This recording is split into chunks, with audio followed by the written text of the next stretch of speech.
Chapter 596. Clue in the majestic palace with stone columns propping it up. Klein sat in a high-backed chair as he lightly tapped the corner of the long model table. He first eliminated the method of seeking a sequence 4 unshadowed from the sun pathway. This was because he had almost zero contact with the Church of the Eternal Blazing Sunday. It was very difficult for him to find help from anyone. Secondly, he suspected that an unshadowed was unlikely to be capable of cleansing the mental corruption in the all-black eye. After all, the hermit Catlia's suggestion was directed at remnant influences by an ordinary rampager, and not the true creator. Seeking the help of an angel or true god's power isn't realistic either. In theory, I can use the mysterious space above the gray fog to perform a divination on the eternal blazing sun and use his help to shatter the all-black eye and evaporate the mental corruption. But the problem lies with the fact that an experienced him might be able to use this opportunity to invade this place and take over the gray fog. If that happens, it wouldn't be worth it. And when a power that exceeds my level an unknown number of times instantly comes into effect, there's no delay. It targets me, and I'll have no time to redirect it to the all-black eye. I will lack the ability to control the situation. Also, it's not like I can divine it as I wish. I need a medium.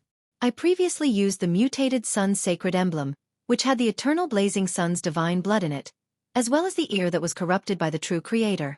Currently, the mediums I have are Mr. Door and the Hidden Sage. I can use the ravings that Miss Magician hears during the full moon, as well as Knowledge's pursuit of Admiral of Stars to make an attempt.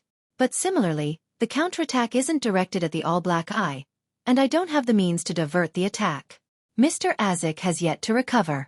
Snake of Fate Will Septon has yet to be born. From the looks of it, I can't find an angel to help me either. Sigh, I still know too few high-ranking figures. Right, there's also something akin to an angel, the evil spirit in the ruins under Baklan that's suspected to be King of Angels Medici.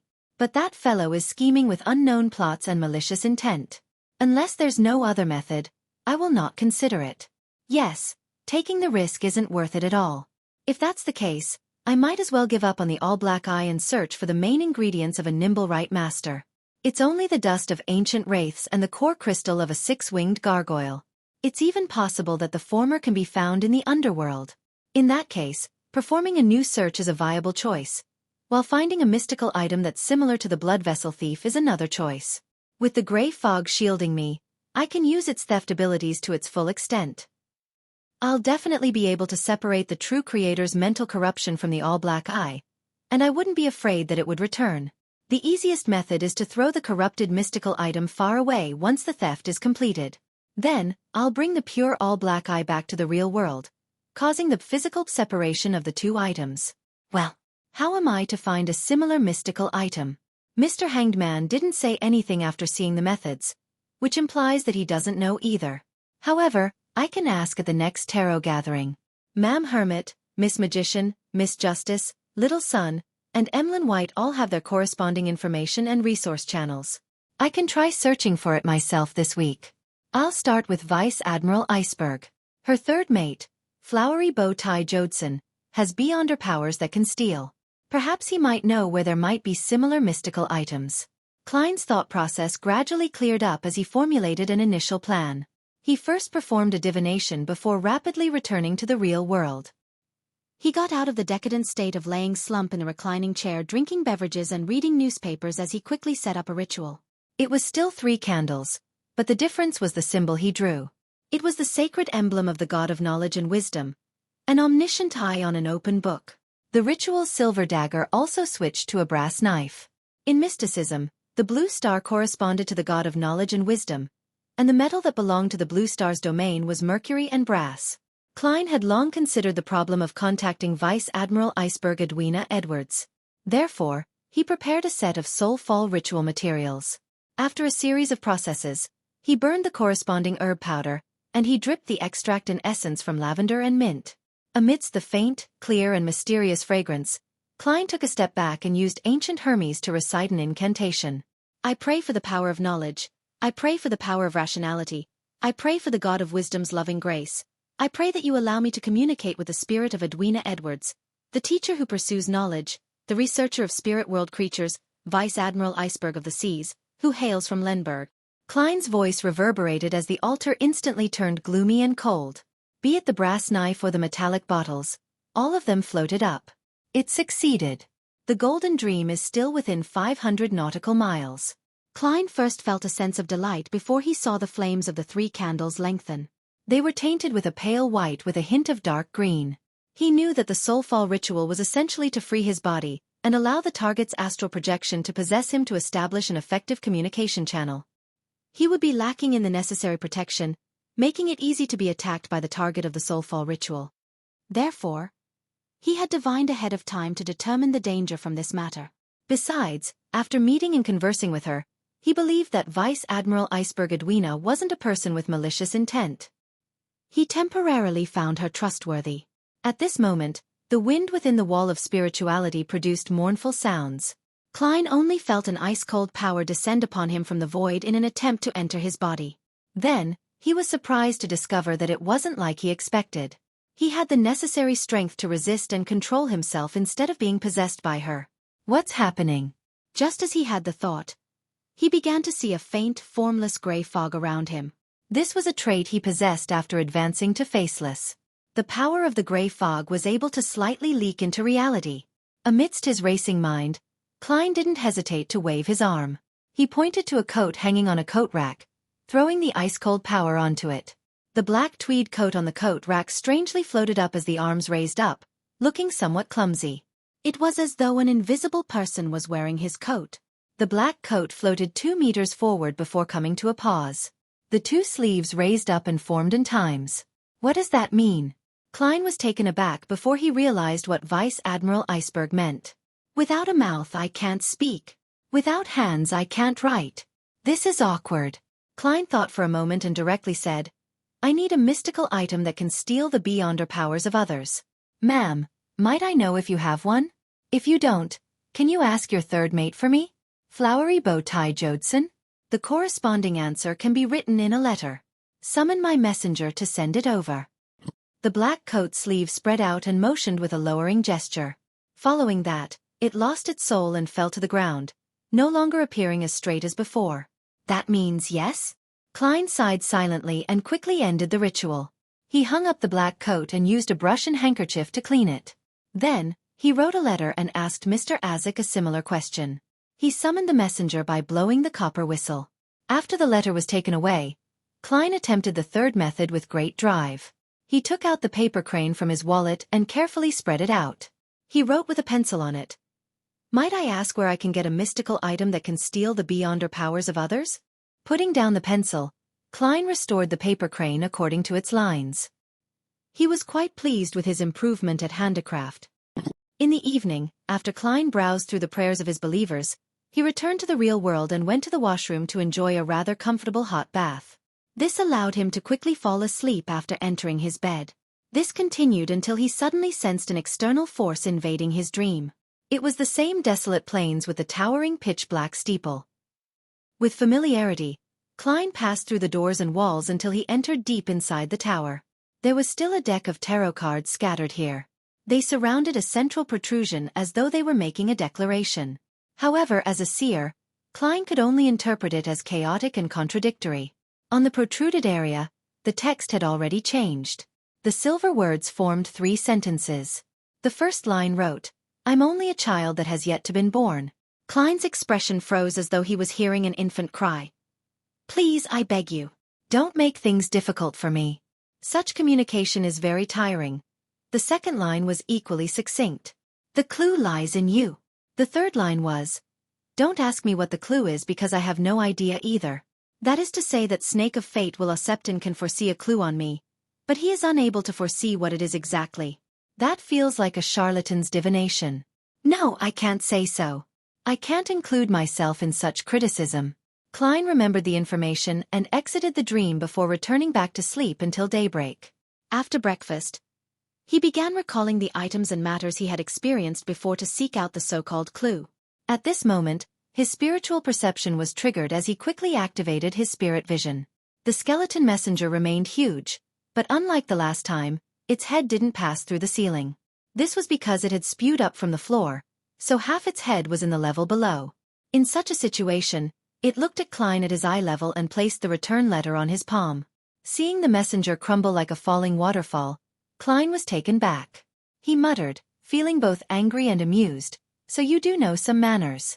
You're getting more considerate after all. You've changed greatly after knowing that you wouldn't be transferred to me. Klein rapidly retracted his gaze and opened the letter to read Mr. Azek's reply. Stealing the beyonder powers of others is from the Marauder pathway. In the fourth epoch, it belonged to the Amon family, the Zoroast family, and the Jacob family. They seldom appeared after the War of the Four Emperors. Rumor has it that some of their members have formed an alliance and call themselves Hermits of Fate. I can't remember any further.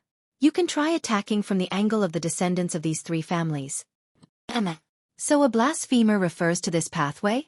The Jacob family was one of the 5 angel families of the Tudor dynasty. It was equal to Abraham, Ammon, Antigonus, and Tamara. As for the Zoroast family, it's from the Solomon Empire. Hermits of Fate. Fate. Hermit. The clue lies in me.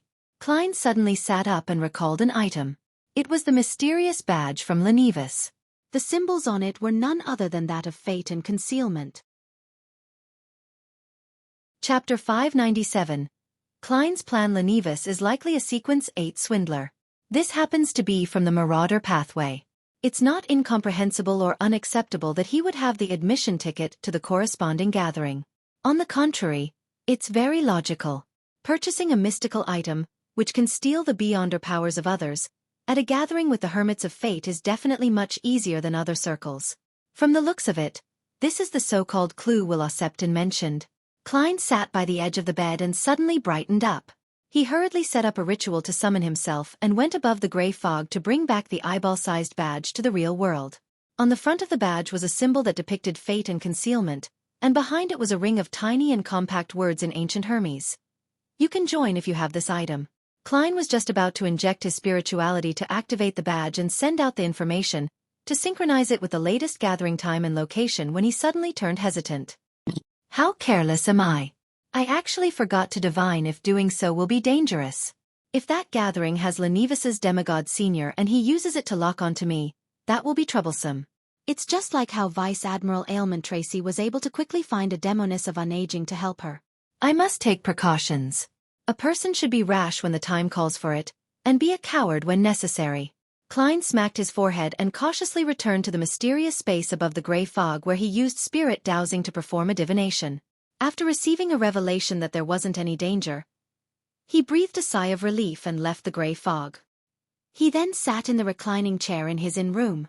With the injection of his spirituality, the badge emitted a blurry luster and quickly condensed into an inconspicuous light beam, shooting out into the air. Before long, the same light beam returned and dispersed, transforming into a palm-sized piece of illusory goatskin parchment. On it was written the words in ancient Fasak. June 6, 1350, 9 p.m. at the Tussock River's estuary. That's another 4 more months. With this much time, it wouldn't be a problem for me to find the Nimblewright Master's main ingredient all over again. The only obstacle is a lack of money, but that's not too difficult. I now have a wealth of £6,945. I should have more than enough after selling another 1 or 2 beyonder characteristics. Besides, there are so many moving bounties at sea. No, I can't be so conceited. I have to eliminate the 4 kings and the 7 admirals. What kind of clue is this? Klein leaned forward, arched his back, and began thinking hard. As he thought about the gathering of the Hermits of Fate, he suddenly thought of someone. Leonard Mitchell. My dear poet had participated in the Hermits of Fate gathering in Bobber Valley. Regardless of his goal, whether it's for official work or private matters, there's a possibility of him obtaining a mystical item that can steal the beyonder powers of others. I can borrow it from him or buy it through him. This is the real clue? Klein felt energized as he quickly came up with a rough plan. First step. Place the radio transceiver above the gray fog to accumulate its aura. Second step. Use the radio transceiver to contact Rhodes a few days later. Third step. Ask it where I can, with relative ease, obtain mystical items that can steal the beyonder powers of others.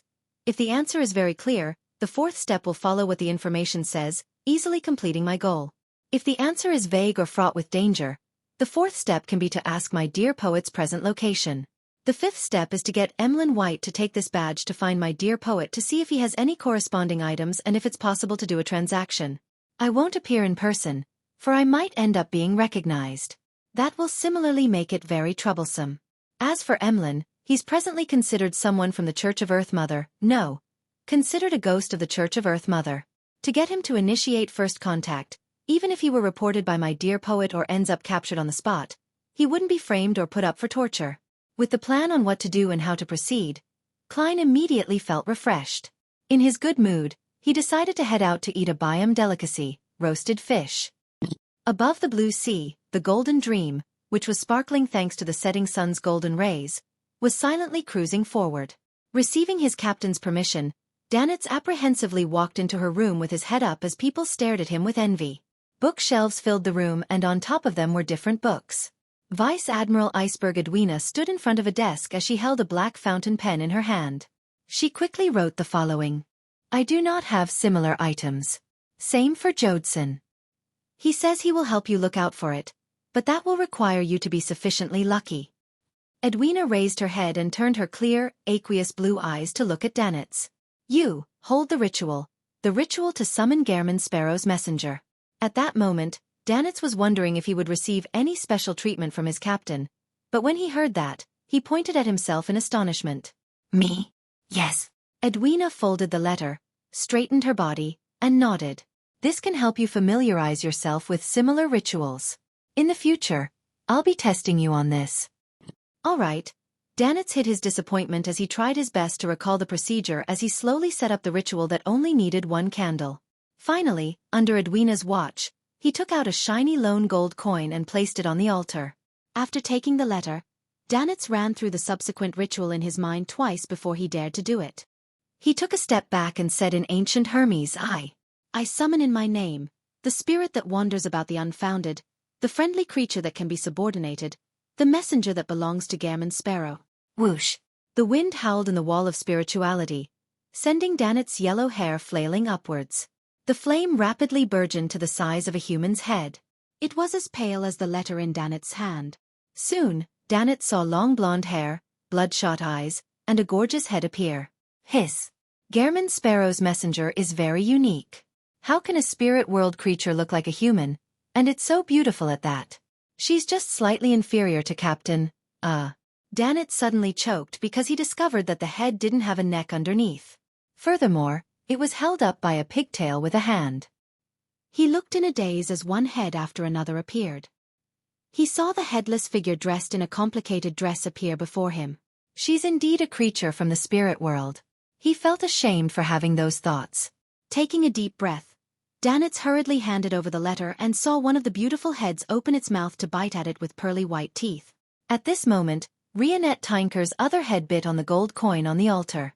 However, she didn't immediately leave. The four bloodshot eyes on other two heads darted towards Edwina Edwards, who was outside the wall of spirituality. She sized her up a few times. Edwina felt herself being observed, and it made it impossible to contain the horror that ensued. Rionette Tinker retracted her gaze as her body turned illusory, fusing into the white candlelight. The flame lit up again as the colors spread outwards. Everything had restored to normal. Just as Danitz removed the wall of spirituality, he heard his captain say in a deep voice, "That's not an ordinary creature from the spirit world." Not an ordinary creature from the spirit world? Danitz was stunned. He knew that his captain's profession was a researcher of spirit world creatures. If she said it wasn't ordinary, it definitely wasn't one. It was far more extraordinary than ordinary. Gehrman Sparrow really is a man with many secrets. Danitz reflected. Backlund. Cherwood Burrow. Furs mustered every fiber in her body before she triumphed over the laziness brought from the fireplace. She switched to a thick dark blue cotton dress, wrapped a light gray scarf around her, and wore a warm lady's hat. In the not-too-cold temperatures, aside from the cold that seeped into her bones thanks to the prevailing fog, she took a carriage to William Street. She took in the cold air and told herself that this was a common excursion for an author to gather material outside. There was no need for her to be nervous or appear abnormal. Taking a few steps forward, Furs entered a coffee shop and sat by the window. As she drank the thick, warm liquid, she observed the pedestrians and the houses across the road. There's nothing abnormal. There's no fighting or theft at all. This is a place where the rich live, so the security is much better than Eastborough. I can still see someone from Faysac. He's really tall and muscular, like a bear. He also has companions. Haha, are those people from Intis?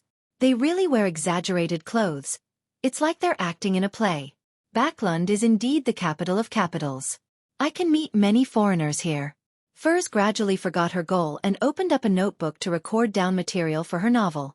After she finished her coffee, she circled the street and left after finding nothing peculiar. She planned to come again on Thursday. After taking Edwina's reply letter from Rionette Tynker's hands, Klein watched as the messenger vanished, confirming that she hadn't asked for an additional gold coin. From the looks of it, using a gold coin as a ritual material works. He smiled, feeling pleased with himself as he opened the letter. With a fruitless answer, he planned on going out to walk the streets to find a chance to engage in true acting so as to conclude the principles. At this moment, he heard knocking at the door. It was Captain Elend. Klein silently opened the door and said, "I was just about to look for you." Elend chuckled and said, "There's no need. As long as you register a place with your identity, I'll be able to know where you're staying. The Governor General's office and the military have quite good control on the inns after all." Klein nodded without a word. Elend turned his body halfway and pointed at the corridor. "I'll bring you to see someone. The White Agate is about to return to Pritz Harbor. If you need help or have any information to provide, you can find him. We're often generous when it comes to payment."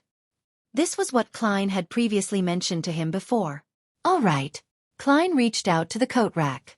After wearing his coat, Elend led him straight to the Amiris Leaf Bar and to a corner inside. In the basement of the Amiris Leaf Bar, Worm-Tongue Mither King looked at Strongman Ozeal opposite him and asked, "Have you gathered the recent intel about Blazing Danets?" "Yes," Ozeal said with a smile. "Last week, Blue Eyes Meath saw Blazing Danets with an unknown adventurer." Chapter 598. Windfall, Indiana. A corner of the Amiris Leaf Bar. Elend found a man wearing a coffee-colored jacket, patted him on the shoulder, and laughed. "Why aren't you drinking Lanty Proof?" The man was in his 30s, having a rather common face. It was obvious that he had lone blood running through his veins. He had brown hair and eyes, with a somewhat high nose bridge. His tipsy appearance instantly vanished as his eyes turned sharp. He swept a glance at Elend and Klein before his eyes turned turbid again. He said, sounding completely intoxicated, "I've already drunk. I'm drinking Zarhar to lessen the effects of the alcohol." Zarhar was a locally produced malt beer. It was cheap and tasted quite good. Elend chuckled and pointed at Klein. "Gairman Sparrow." Then, he introduced the man to Klein, Oz Kent. "You can call him Kent. Chat amongst yourselves. I'll have to return to make preparations. I'll be setting off early, tomorrow morning." He waved his hand and left without any hesitation. Klein pulled over a nearby chair and sat down. He didn't get any alcohol as he expressionlessly looked at Oz Kent. The staring made Kent feel extremely uncomfortable as he downed a mouthful of Zahar and said, "Find me if there's anything in the future. You'll be paid as long as you provide any intel of value, or if you help us do certain things." He wasn't worried that the drunkards around them would hear their conversation, as many gangs and pirate crews would say the same thing. The words used to rope in informants were usually the same. All right. Klein had the strong urge to ask if he could be reimbursed for dressing up as Helene to assassinate Vice Admiral Ailment despite it being paid by Danets. However, it was just a thought. Oz Kent chuckled while appearing completely drunk. "I heard Elend mention some things about you, but I have to remind you that one shouldn't be too crazy out at sea. You need to take note and try your best not to provoke the pirates. What I mean is to not fight them head-on. Privately providing us information would be fine. We will keep it a secret for you." This time, he had clearly suppressed his voice. Seeing no response from Gairman Sparrow, he added, "Pirates wouldn't bother with any chivalrous code, nor will they abide by the kingdom's laws and rules. Burp. If you have a family at different port cities or some island colony, they'd definitely be capable of attacking your family." "Family." Klein fell silent for a second before calmly saying, "I do not have a family." Oz Kent was nearly at a loss for words. All he could do was say, "They will also attack your friends." Then, he heard Gairman Sparrow reply in an unperturbed tone, "I do not have friends." Oz Kent instantly choked up. He subconsciously drank a mouthful of Zarhar beer to calm himself. After coughing twice, he said in a deep voice, "They will also ambush you. They will also bribe people to learn about your schedule and intercept your ship. At sea, a single person's strength is often so inconsequential." Klein said rather calmly. I wouldn't reject them from giving me money. That's basic courtesy. Giving money? Oz Kent was clearly taken aback as he found Gairman Sparrow's words incomprehensible. A few seconds later, he realized that the man was treating pirates as mobile bounties.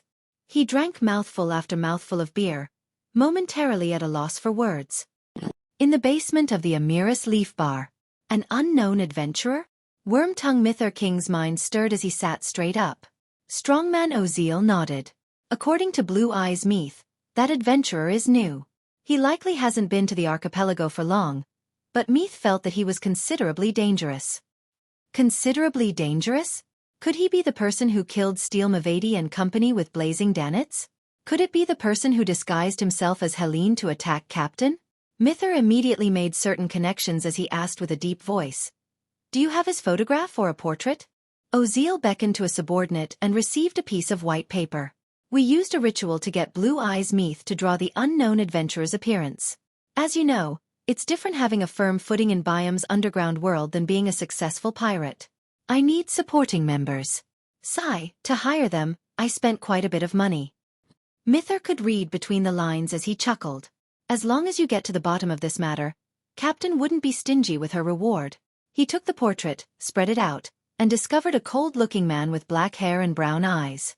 His face was slightly thin, and he had a cut face. He wore a black double-breasted frock coat and a half-top hat. Never seen him before.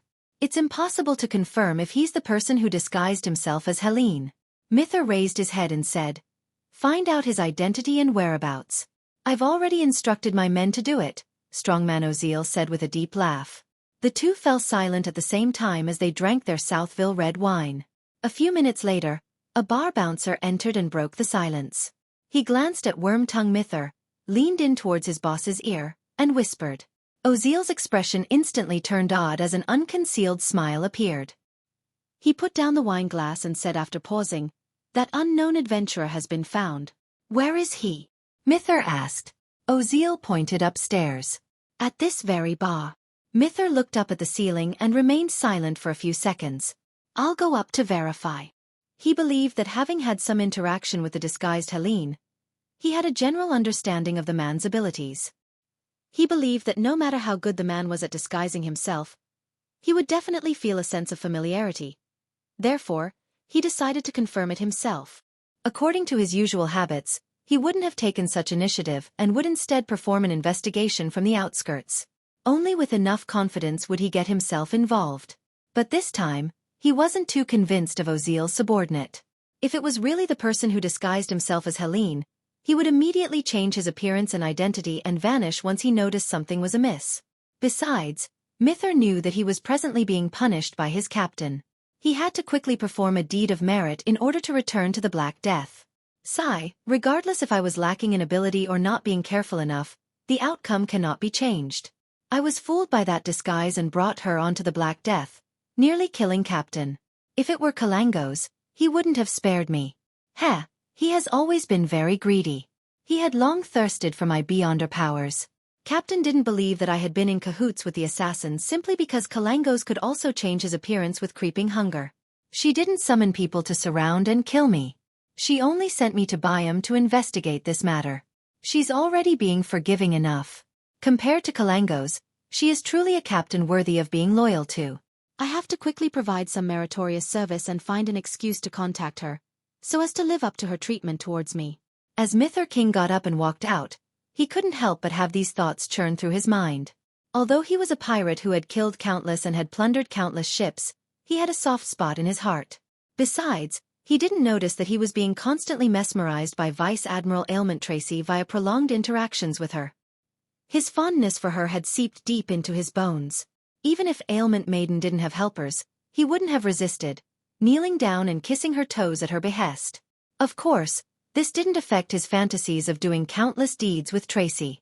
If he had the chance, he believed he would take the initiative to do so even if he didn't get her permission. As a pirate, he had done such things plenty of times. When he went upstairs, Mither King followed the guidance of Ozeal's subordinates and circled halfway around the bar's walls. From afar, he saw the unknown adventurer sitting in the corner. Identical to the portrait. But I don't feel any familiarity. Is it because his disguise is sufficiently good? Or is he someone else, for example, Vice Admiral Iceberg Edwina? She can mimic the beyonder powers of those she had seen before. It's not impossible for her to change appearance like Kalango's. Mither's gaze paused for 2 seconds before he cautiously retracted it. But at this moment, Klein's spiritual intuition as a seer told him that someone was observing him. Without concealing anything, Klein immediately turned to look back. He saw a man with short eyebrows, deep eye sockets, and bronze eyes. Worm-tongue Mither King, third mate of Vice Admiral Ailment's flagship, Black Death.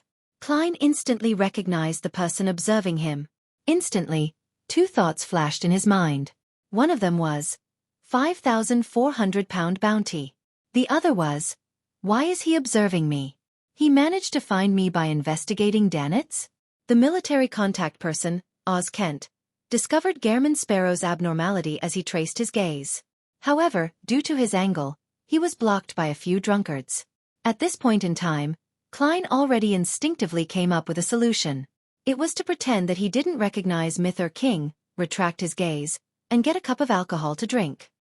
He could then secretly observe where he went, and then use his powers as a faceless to infiltrate where Mither hid himself before silently hunting him. As this thought flashed past his mind, Klein suddenly discovered a problem. That's me being myself. But I'm now Gehrman Sparrow, a seemingly calm but crazy adventurer. With this thought, he suddenly turned around, drew his revolver, and aimed at Worm-tongue Mither King inside the rowdy bar. Bang! A gunshot rang through the bar as many customers reflexively crouched down while hugging their heads. All of them were extremely experienced. Many drunkards slumped to the ground, with more than 10 people throwing themselves to the side or rolling on the ground to dodge. These series of actions were well practiced. And Mither King was one of them. However, Klein didn't really pull the trigger, as he was afraid of injuring the innocent bystanders by mistake. There were many customers in between him and Mither. The gunshot stemmed from his powers of illusion creation. At that moment, everything before him opened up as people crouched down. Hence, having aimed at Mither, who had thrown himself sideways to the ground, he pulled the trigger this time. Bang! Chapter 599. Dragon Might Bang. The brass bullet traversed past half the bar, flying straight for Worm-tongue Mither King's body. But just as it was about to hit him, Mither's brown eyes suddenly turned dark. The bullet made a turn, and its trajectory was thrown upward slightly as it accurately hit a glass cup filled with golden beer. Amidst a loud noise, the glass instantly shattered, splashing beer everywhere. At the same time, Mither grabbed a cup from a customer, extended his arm, and threw it at Klein. What's the point of that? Klein only dodged slightly to allow the glass cup to miss him, shattering onto the wall. At this moment, Worm-tongue Mither immediately lunged forward and rolled, heading for the entrance to the basement. He attempted entry in order to get help or escape via a secret path. He had initially confirmed that the unknown and crazy adventurer was the assassin, who had disguised as Helene and boarded the Black Death, targeting Vice Admiral Ailment Tracy. Furthermore, his series of actions, which had nearly succeeded, told him that in a one-on-one situation, he wasn't a match for him.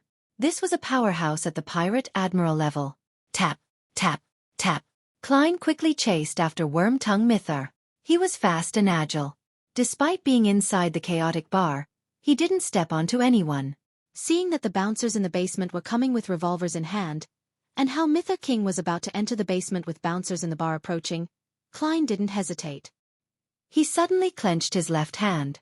The black glove was instantly covered with dense dark golden scales. His dark brown irises turned pale and became vertical. Right on the heels of that, an invisible wave surged outwards with him as its epicenter. In the areas where the wave passed, the customers who were holding their heads down turned limp or trembled. The military contact, Oz Kent, also clearly lost his sense of reason, as though he had encountered the most terrifying thing in the world. All he wanted to do was to escape. The bouncers who had approached were no different. Extreme horror gripped their hearts as they ran around aimlessly, making the situation turn even more chaotic. Clang, clang, clang. The bouncers in the basement threw away their weapons, either running to a corner and shrinking into a ball, or they were trembling on the spot, their crotches rapidly turning moist. Worm-tongue Mither felt as though he was struck by lightning. In his fear, he began running in circles at the entrance. This was a psychiatrist's awe, also known as Dragon's Might or Mass Chaos. This was Klein's only crowd control beyond her power. At this moment, Klein's rapidly approaching figure didn't stop. In a few steps, he had arrived beside Mither. In that instant, a scene suddenly surfaced in his mind. Mither, who looked to be lost in extreme horror, suddenly raised his head and swung his right fist over, aiming straight for Klein's head. Without any thought, Klein fully trusted his clown's intuition for danger.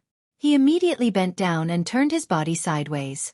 Almost at the same time, Worm-tongue Mither suddenly raised his head. His brown eyes were dark and clear, without any sense of muddle-headedness. At some moment in time, he had shaken off the effects of dragon's might. This was something that exceeded Klein's expectations. Bang! Mither's muscles bulged as he bent his back and threw a punch that resembled a cannonball. However, he didn't hit his expected target and instead hit the wall of the entrance. Creak!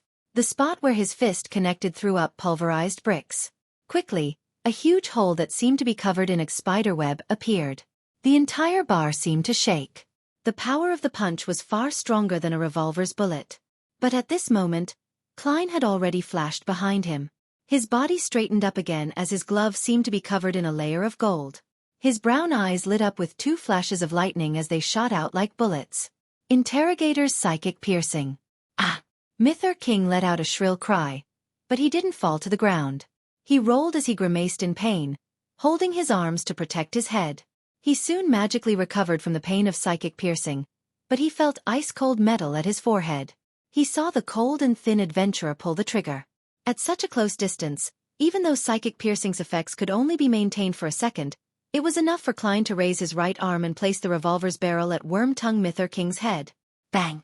Mither King's pleas shrank back from his half-agape mouth and into his throat as a picture seemingly formed of blood and white material appeared on the wall behind him.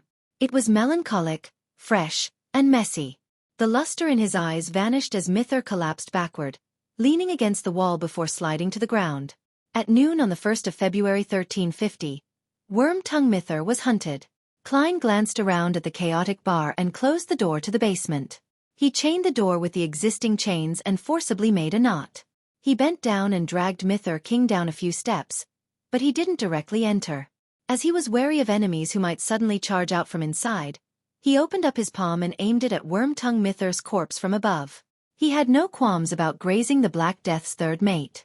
He believed that he was definitely someone with heinous crimes to his name. Firstly, he was once a subordinate of Vice Admiral Hurricane Kalangos, and the deceased pirate admiral had once massacred an entire ship. He was a rather cold-blooded person. It was simply obvious from what the Red Glove nightmare inside Creeping Hunger had encountered. Secondly, Mither was working for Vice Admiral Ailment, which was equivalent to working for the Demonist sect. It was unknown how many cases of human trafficking he had been involved in. Creeping Hunger restored its thin human skin appearance as his palm cracked open, producing 2 bloodshot eyes. In an instant, a biting cold wind stirred in the entrance's passageway to the basement. It constantly spun around Worm-tongue Mither's corpse, slowly outlining a blurry figure with short eyebrows and deep eye sockets. Black but undull points of light rapidly surged out of the corpse, combining with Mither's spirit body. All of them were injected into Creeping Hunger, where an empty finger was waiting for it, forming a connection with the surroundings to a certain degree. Creeping Hunger first went from a black color with a sinister and noble vibe before returning to its original state as it suffused its desire for flesh and blood. Klein silently diverted his senses to it for a few seconds and was pleasantly surprised that the powers he received were rather useful. Although there were only 2, they were much better than the previous 3 he had obtained from the zombie sequence. At this point, he learned that the mid-sequence Beyonder was a Sequence 6 Baron of Corruption from the lawyer pathway. One of them came from a Baron of Corruption, and the other came from the Sequence 7 Briber. The former was distortion. By distorting the target's words, actions, and intent, he could formulate a certain order that provided himself with an advantage, so as to achieve the goal of restraining and influencing his opponent. The latter was bribe, which was one of the various powers of a briber. More accurately, it would be bribe, weaken. The premise behind using this power was to give the target a certain item, then for a certain amount of time, greatly weaken the target's attacks, defense, and control over him. Give the target a certain item? His act of throwing a cup of alcohol was considered a bribe? As expected of the Black Emperor pathway, it finds loopholes in order, while it appears domineering. It's no wonder my dragon's might and psychic piercing powers weren't as effective as I imagined them to be on Mither. Even my bullet strength was reduced. I thought that shot would have blown his entire head up. Klein came to a realization. At the same time, he understood why he had involuntarily flown towards the Black Emperor where King of the Five Seas, Nast, was. It was because Nast had distorted his intent to proceed forward, making it impossible for him to stop. Not bad at all. Klein lowered his head to steal a glance at Worm-Tongue Mither's corpse before he went down to the basement. He was trying to find some food for creeping hunger.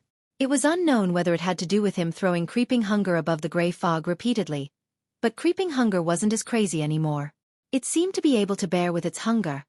Therefore, Klein wasn't in a hurry. He slowly proceeded forward so as to be careful of encountering any accidents. Before long, he saw Strongman Ozeal leading his subordinates over. There were Beyonders and gunmen, and their numbers were sizable. Klein's expression remained stoic as his black glove was covered in dark golden scales once again. His irises turned light in color as they suddenly turned vertical. Invisible waves instantly surged forward. Psychiatrist's Dragon's Might.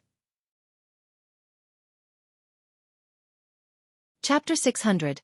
Clearing the place with Dragon's Might surging out, Strongman Ozeal and his subordinates quaked on the spot, as though a gigantic hammer had struck them. Suddenly, some of them ran in every direction, escaping aimlessly. Some kept going in circles on the spot, while others stood on the spot, trembling uncontrollably. There were all kinds of different reactions. Unlike previously when he was afraid that Worm-Tongue Mither would recover, making it necessary to make every second count, Klein had plenty of time to observe his surroundings at that moment. He instantly grasped the situation. Different reactions stem from their mental fortitude and resilience. The weakest and most ordinary ones were the ones who ran wildly. Those with relatively stronger mental fortitude among the ordinary people would run about aimlessly. For Beyonders, who had their psyche enhanced, as well as ordinary people who had strong mental fortitudes, they would circle around on the spot, trying to escape but stopping themselves as well. The strong Beyonders with strong mental fortitude would stand on the spot as they tremble or go around in circles on the spot. Those who suffer from incontinence as a result of fear belong to the escaping and avoiding group. Klein swept his gaze and was about to raise his gun to shoot, making the enemies who could threaten him lose the ability to do combat. At this moment, he discovered that a man who had been trembling on the spot had recovered the clarity in his eyes. He was about to escape the influence of awe. As for the others, they were also showing symptoms of recovering. Considering how he didn't have the ability to finish all of them off in such a short period of time, and how a gunshot would jolt a number of them back to their senses, as well as how different Beyonders, when combining their different powers together, could cause him harm, Klein changed his mind and made the glove on his left palm be tainted with a sinister reflective blackness. His eyes turned dark as he forcefully distorted the intents of the people who were waking up. The trembling man pounced forward suddenly. He could no longer resist his thoughts of fleeing. He ran straight for the secret exit, leaving his employer, Strongman Ozeal, as a constantly shrinking back. Klein rapidly switched between Psychiatrist and Baron of Corruption, using Dragon's Might followed by Distortion as he repeated this sequence. Soon, and he chased all the mentally Ozeal's strong or resilient bouncers to the basement. Although there was no way of comparing creeping hunger to a genuine shepherd, switching between different souls required a certain amount of time to cool down. Klein grasped this rhythm very well. He easily completed his goal while there were still some remnant effects from Dragon's Might. However, he also discovered a problem. For certain targets, if they were repeatedly exposed to Dragon's Might and awe within a short period of time, the effects would weaken with repeated use. Of course, most of Strongman Ozeal's subordinates were already slumped on the ground after repeatedly being hit by Dragon's Might. They were pissing and defecating themselves, emitting a stench. Dragon's Might and Distortion are quite a good combination. If Mither hadn't tried to counterattack, he could have escaped with Bribe, Weaken and Distortion, and I might not have necessarily been able to catch up to him and finish him off. Yes, that counterattack of his was very potent. There weren't any signs prior to it. If it wasn't due to a seer and clown's reliance on their spirituality and intuition, I might not have been able to use paper figurine substitutes in time, much less talk about dodging the strike. This reminds me that even though Creeping Hunger provides the combat strength of a Sequence 5, I shouldn't belittle other Sequence say XS. A careless mistake might have me killed. Amidst his thoughts, Klein made the glove turn as though it was gilded. His eyes suddenly lit up with 2 bolts of lightning. Strongman Ozeal immediately cried out in pain as he couldn't bear it anymore. He crashed to the ground like a toppling mountain peak. He held his head as he struggled in pain like a catfish that had just been caught. Unfortunately, I don't have Beyonder powers that can perform an area of effect attack. Otherwise, I'd be able to keep the other Beyonders back. I remember that there's a lightning storm in the Sea King's domain. However, such charms are of too high a level. It exceeds the realm of my knowledge. Klein swept his gaze across all the goons before unhurriedly walking to the basement. This place was originally a market, but with everyone fleeing, it was empty. Dressed in his double-breasted frock coat, Klein pulled a chair out from behind a stall. He placed it before Ozeal and leisurely sat down. He leaned forward as he observed the boss of the Amiris Leaf Bar without a word. After Ozeal tumbled around for a while, he finally recovered from the pain that nearly made him lose control. However, he still suffered from a splitting headache. He was just about to stand up when he saw a pair of pale-colored eyes that reflected pale gold light. He saw a glove covered in dark golden scales. In that instant, cold sweat was still dripping from his forehead. He felt that one maelstrom after another was appearing in his eyes, sucking in all his attention. Klein calmly asked, "Were you once a pirate?" Yes. Ozeal realized that he had the strong intention of answering the man. This was a psychological cue. Klein asked again without a change in tone, "What deeds have you done in the past that violate the kingdom's laws?" Ozeal didn't hide anything from him. He simply explained what he had done as a pirate and as the boss of the Amiris Leaf Bar. It included his plundering of liners, raping female passengers, and killing the innocent. This included striking down competitors and kidnapping their family members, setting ambushes to sink an entire family to the bottom of the ocean.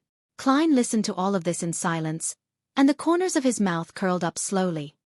He clapped his left palm against his right hand and said, "What a competent pirate and passable gang boss." Amidst his praise, he extended his left hand as a ferocious mouth opened up on the thin human skin. Shrill screams resounded in the basement, but it stopped after a few seconds. All that was left were echoes. Klein sat in his seat, watching silently as the bright points of light slowly gathered in front of him. Around him, all the goons who were suffering from incontinence instinctively distanced themselves from him. As they crawled, they left stains on the ground. Moments later, Klein slowly stood up. He bent down to pick up a pure spherical light that was the size of a baby's fist, as well as the wallet inside Ozeal's clothes. After stealing a glance at the thickness of the wad of cash, he put away the two items and holstered his revolver. He took off his half-top hat and bowed at the trembling goons in the corner. Klein checked the underground area after he was done with everything. To his regret, he didn't discover any items like a safe. All he could do was return via the passageway, pick up Worm-Tongue Mythor King's corpse, and walk to the entrance. He paused for 2 seconds as the scene outside was naturally outlined in his mind. He discovered that the bouncers, who he imagined would attempt to open the door to provide help, had already disappeared. The dragon's might from just now made them realize that it's a battle between Beyonders, so they retreated? As expected of a region where pirates are everywhere. Some ordinary people still have a chance of understanding about Beyonders. It seems such matters happen often here. Some fugitive suddenly gets arrested by the mandated punishers? Klein undid the metal chains and reached for Mythor King's pocket in passing and took his cash. He held back the urge to count his earnings as he burned a paper figurine and threw it outside before opening the door to the entrance. He then walked out with Mythor's corpse. At this moment, most of the customers in the bar were gone. There were only about 8 people hiding in different spots to await the outcome. Klein surveyed the area without any expression as he saw gazes frantically retract. The only person who dared to look at him head-on was Oz Kent. He was frowning as he watched Gehrman Sparrow carry a corpse over slowly. Bang! The corpse flew in front of him, smashing over a table. Oz Kent focused his gaze as his pupils instantly contracted. Worm-Tongue Mythor King. Vice Admiral Ailment's third mate, Mythor King. He looked up in shock, stealing another glance at Gehrman Sparrow. Klein revealed a faint smile. "Remember my bounty." With that said, he took his half-top hat, bowed slightly as a form of bidding farewell, and turned to leave through the Amiris Leaf Bar's main door. Byam Harba. On the White Agate. Elend watched as the door to his captain's cabin was slammed open. He asked in surprise, "Kent, what happened?" Oz Kent questioned him with a warped expression. "Elend, what kind of monster did you introduce me to?" Gehrman Sparrow? Elend returned with a question, feeling somewhat uncertain. Oz Kent nodded. He killed Wormtongue and Strongman without batting an eye, right inside a Mirus leaf bar, right in front of me. It didn't even take him 5 minutes. He felt like he was going crazy. Mither King? Elend asked, but he sounded like he was repeating the name to himself. Then he revealed a rueful smile. From the looks of it, we have to report to the higher-ups. He didn't mention Blazing Danet's nor Steel Mavadi's death. All right. Oz Kent was waiting for him to say that. At 3 in the afternoon, inside a garden building near the Governor General's office, Elend and Oz Kent were sitting in an elegantly decorated living room as they awaited the reply from an important figure. After an unknown amount of time, a young man with neatly combed back blonde hair walked down the staircase and said to the two, "The General says that since he temporarily doesn't show any animosity, we should honor the agreement and continue our cooperation from before. However, we must be careful. Send a telegram back to Backlund and secretly investigate his true identity and intentions here at sea. Also spread the news that he killed Mither King. To the pirates." Yes, Mr. Lwan. After receiving clear instructions, Elend and Oz Kent immediately heaved a sigh of relief. Inside the inn, Klein did a divination and counted his cash, confirming that he had received £327 9 solely 5 pence, and a Beyonder characteristic from a Sequence 8 pugilist from the Warrior Pathway. This is also an item worth £600 to £700. Furthermore, there's Mither's bounty. Even if I deduct the labor fees, there will still be several £1,000s. Oz Kent might not dare to take his cut. This is quite a good harvest. It's like a windfall. Klein thought in comfort before holding a ritual, sending creeping hunger up to the grey fog. To be frank, he felt that Dragon's Might, Frenzy, and Psychological Q were 3 rather useful Beyonder powers that he couldn't bear to part with. However, since he had already promised Miss Justice, he ultimately chose to abide by his promise. Chapter 601. Scaring oneself above the grey fog, Klein leaned back into his high-back chair and held creeping hunger. He remained silent for several seconds. Finally, he released the psychiatrist's soul according to the specific steps.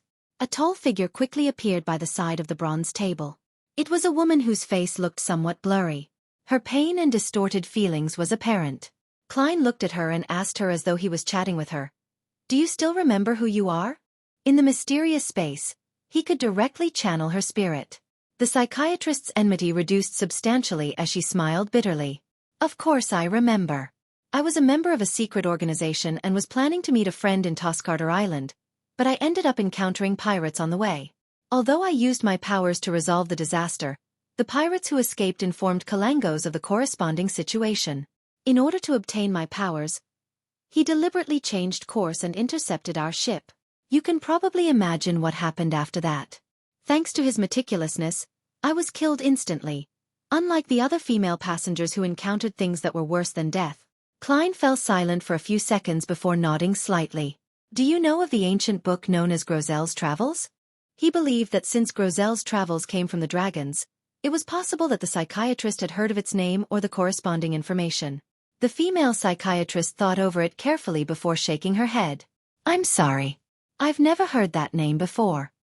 Klein no longer bothered with the topic and switched to asking, "Since you're about to dissipate and gain eternal peace, do you have any last wishes?" The psychiatrist lowered her head and chuckled. "I wish to be revived." "All right.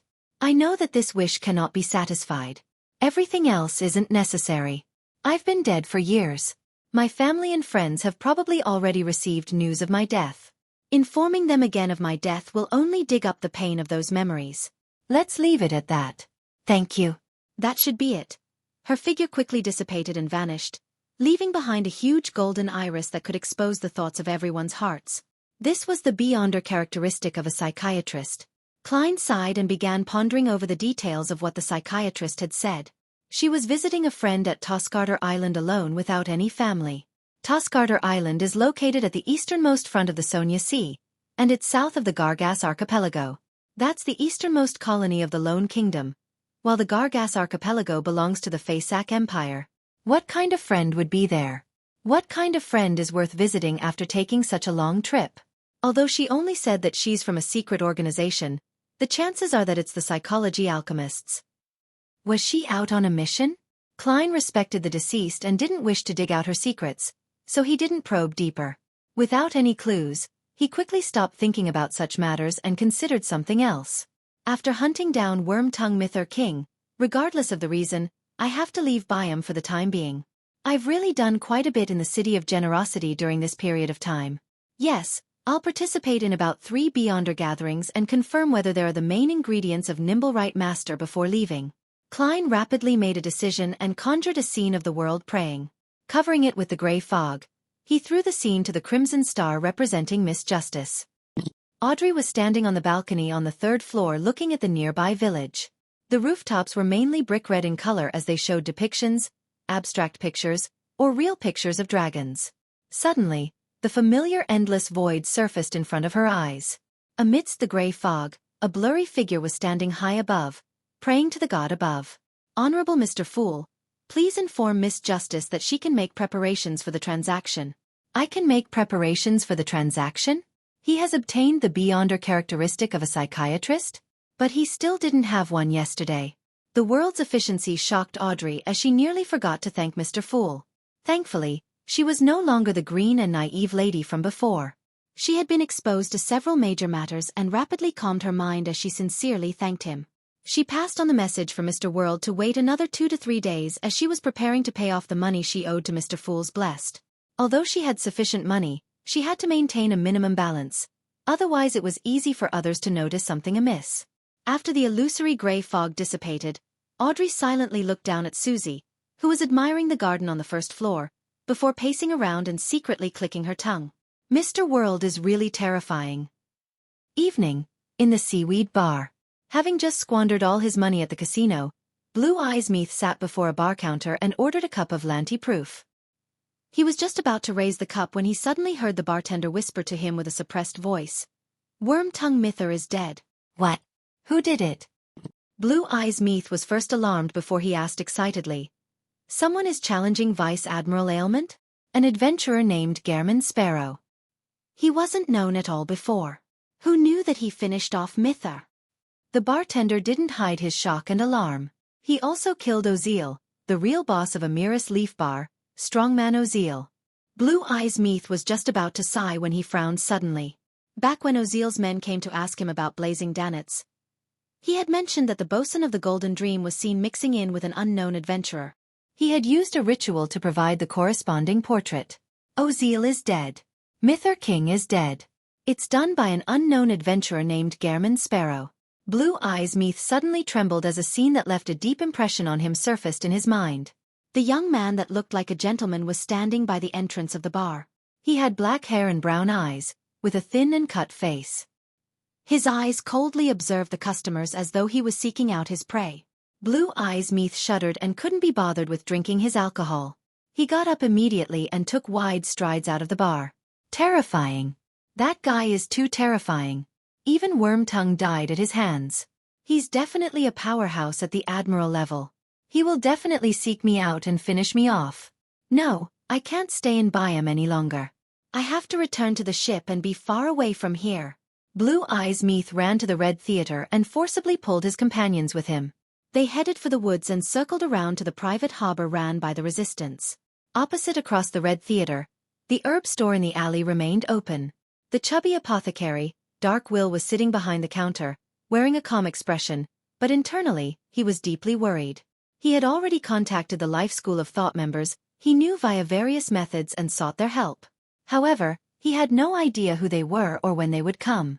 He could only bear with his fear and anxiety as he continued running the store, pretending as though nothing had happened. Dark Will, you're extremely uneasy. The chubby owl flew over from an unknown location and landed on the counter. There's no need for you to remind me. I know my state of mind very well. Dark Will waved his hands impatiently. He could still remember the times when he was still under his teacher's tutelage. He was often warned to be careful of the official Beyonder organizations and be careful of the true sanguine. In regards to this, Roy King raised several examples, such as being imprisoned underground forever, with no sunlight or woman to be seen. Being made into experimental subjects where their bodies would be used to test the dangers of particular sealed artifacts. There, they would experience all kinds of experiments, and after mutating, they were monsters who acted on instinct. It was also possible to be sucked and eaten by the sanguine and made into puppets. These examples had deeply imprinted themselves in his mind. It made his already lacking courage vanish instantly. After leaving his teacher's side, he often stayed in a city for a short period of time, immediately leaving once there was a risk of exposure. Dark Will tried hard to keep his horror under control, placing his attention on the problem of rescuing his teacher. Old man has been captured for some time. Why is he still imprisoned in the Governor General's office? With the military's abilities, they should be able to gather any information they wish to know. Be it an outright execution, the gathering of materials, or being used as an experimental subject, they would definitely move Old Man. Could it be that Old Man used some techniques to hide his secret, or they wished to make him into a spy? Sigh, just agree to it. Dark Will scratched his head as his thoughts wandered aimlessly. Gradually, he recalled the last letter he received from his teacher, Roy King. Old Man often likes to give hints in things that seem to be normal and ordinary matters. Could that letter contain similar information? That letter didn't say a thing. It just said to meet him near the Red Theater and flaunted his gambling techniques. Pooey. He clearly relies on luck. He even wanted me to go to Matt Street's Mabel's Sundry store and buy a die to make preparations to be educated. I thought I would buy it only after we met, so I haven't been there all this time. Perhaps there is a secret there? Dark Will was like a drowning man who seemed to clutch at a straw. Many of Byam's streets were named after Lone Kingdom cities. Dark Will used a few minutes to muster his courage, brought the owl with him, and closed the door to his shop before walking out of the alley. While waiting for the rental carriage, he bought a copy of the news report from a paperboy as he flipped through the international and domestic news, as well as news about the archipelago. Suddenly, he saw a familiar face. It was the adventurer who had informed him of Roy King's location. In the afternoon, Gairman Sparrow killed Worm-Tongue Mither King, who's worth a bounty reaching £5,400. I actually entrusted a mission to such a powerful adventurer. Dark Will clicked his tongue. He soon threw the matter to the back of his mind and got onto the carriage and headed straight for Matt Street and found Mabel's Sundry store. The owner of the shop was a genial old lady who said after sizing him up, "The die you want costs £1. This is a robbery." Dark Will roared angrily in his head, but this only made him more certain that there might be clues hidden in the die. After paying, he received a tiny ring box and opened the lid. He saw a milky white six-sided die which had 4 red dots pointing up. Although he was puzzled with how ordinary the die looked and how it was stuffed tightly into the ring box with no remnant space, Dark Will still acted cautiously by not studying it on the spot. He placed it into his pocket and walked to another side of the street. When he came to a secluded spot, he couldn't help but give it a glance, unable to find any problems with it. At this moment, a carriage flew by and gave him a fright. His wrist trembled as he dropped the die on the ground. The die continued rolling and ultimately came to a stop, a single red dot pointing up. Dark Will cursed the carriage driver and widened his stride to pick it up. Just as he took this step, his body suddenly staggered, and he collapsed to the ground loudly despite the lack of any obstacles. All he saw were stars. His mind went blank for a moment as he lay there, the milky white die right in front of his eyes. Chapter 602. Becoming famous. Dark Will sprawled on the ground, momentarily forgetting to stand up. His mind remained blank. Ever since he had matured, he had never encountered a scenario of tripping himself.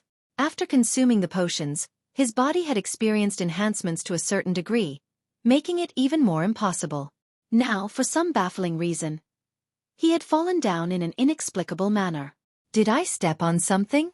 Dark Will suddenly snapped to his senses as he struck down with his palm and rolled to his feet. He pretended as though the one who had just fallen wasn't him. He looked left and right without finding anything odd on the ground. Filled with puzzlement, he took a few difficult steps forward to pick up the milky white die. At this moment, a patrolling constable seemed to have sensed the disturbance as he jogged over with baton in hand while holding his other hand down on his revolver. Upon seeing this scene, Dark Will suddenly felt worried, feeling suspicious that he had fallen for a trap. They caught Old Man but haven't come for me all this time. It's because they were secretly observing me and waiting for me to find some clues? Now, I've gotten my hands on this strange die, they've started taking action? The official Beyonders are here to catch me? Dark Will instinctively turned around and ran, but he had suffered a rather heavy fall, causing him to feel pain in his knees. He was momentarily only able to walk. Seeing the patrolling constable approach him, and with him not being able to run, A scene of an underground prison instantly surfaced in Darkwill's mind. In an environment with only an everlasting candlelight, locked with beyonders who would heave intensely like monsters. What happened? The patrolling constable pressed down on his revolver as he kept his distance and asked cautiously. Darkwill suddenly felt an irrepressible fear. As his wrist trembled, the milky white die he had just picked up fell to the ground again as it rolled a few times. This time, 6 red dots pointed up. Faced with the constable's scrutiny, Darkwill replied with a trembling voice, "I just stepped onto a damn banana skin and fell." The moment he said that, he felt his heart skip a beat. This was because there wasn't any banana skins on the ground. Damn it. I was too nervous. I should have said that I tripped myself. Darkwill thought in frustration. He decided to summon the owl perched on the roof opposite him, preparing to make a last stand. The patrolling constable gave him a glance and chuckled. "Make sure to watch where you place your feet when walking. I was imagining that you had been robbed."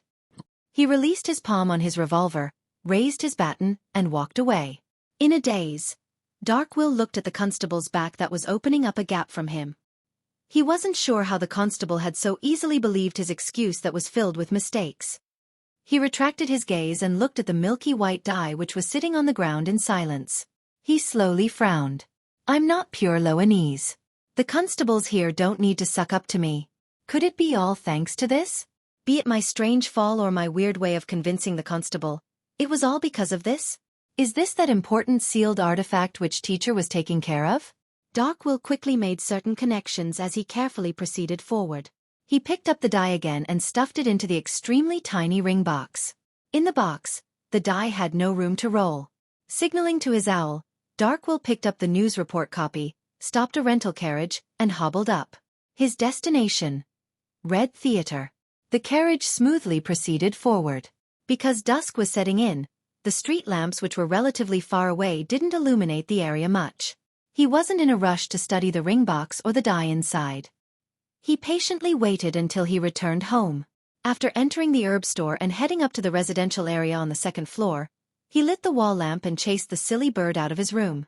He sat in front of his desk and repeatedly checked on the ring box and milky white die.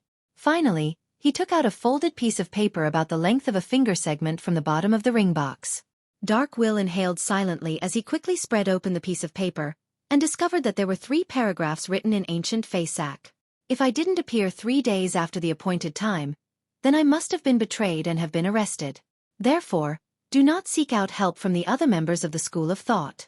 This is because I'm unable to determine who did it. This will bring you great danger. There is only one thing that you need to do. Bring the die to Orevi Island and hand it to the bellman, Carnot, in the port city. My teacher, Ricardo, is hidden there. The subsequent matters will be handled by him. Don't worry that I'll divulge this secret. Once I finish writing this letter, all relevant memories would completely disappear. I wouldn't even remember having an apprentice like you until I'm rescued. Remember, try your best not to use the die. It has living characteristics. The more you use it, the easier it is for it to awaken. It will roll itself when you aren't watching it, even without any space. When it's at 1. Please trust me when I say that you'll suffer from worse than a direct death. This is because almost everything you do will end in failure, including your bed activities. Indeed, this die is very dangerous." Darkwill subconsciously sighed and immediately realized the dumb act he had done out of goodwill. In order to rescue his teacher Roy King, he overcame his cowardliness and remained in Byam, as well as sent out a cry for help to the Life School of Thought members. And according to the information, this meant that he might very well have been targeted by the person who betrayed Roy King. "Why didn't you say so earlier? No, why didn't I head out to buy the die earlier?" Darkwill raised his hands and yanked at his hair. He didn't dare stay any longer. He decided to leave his residence and buy a scalp ticket at night. He would head for Orevi Island early the next morning. That was an island that was on the route between the Rorstad Archipelago and Toscarter Island.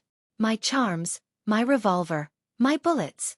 Darkwill quickly counted the items that could provide him with safety, feeling concern over his lack of combat strength.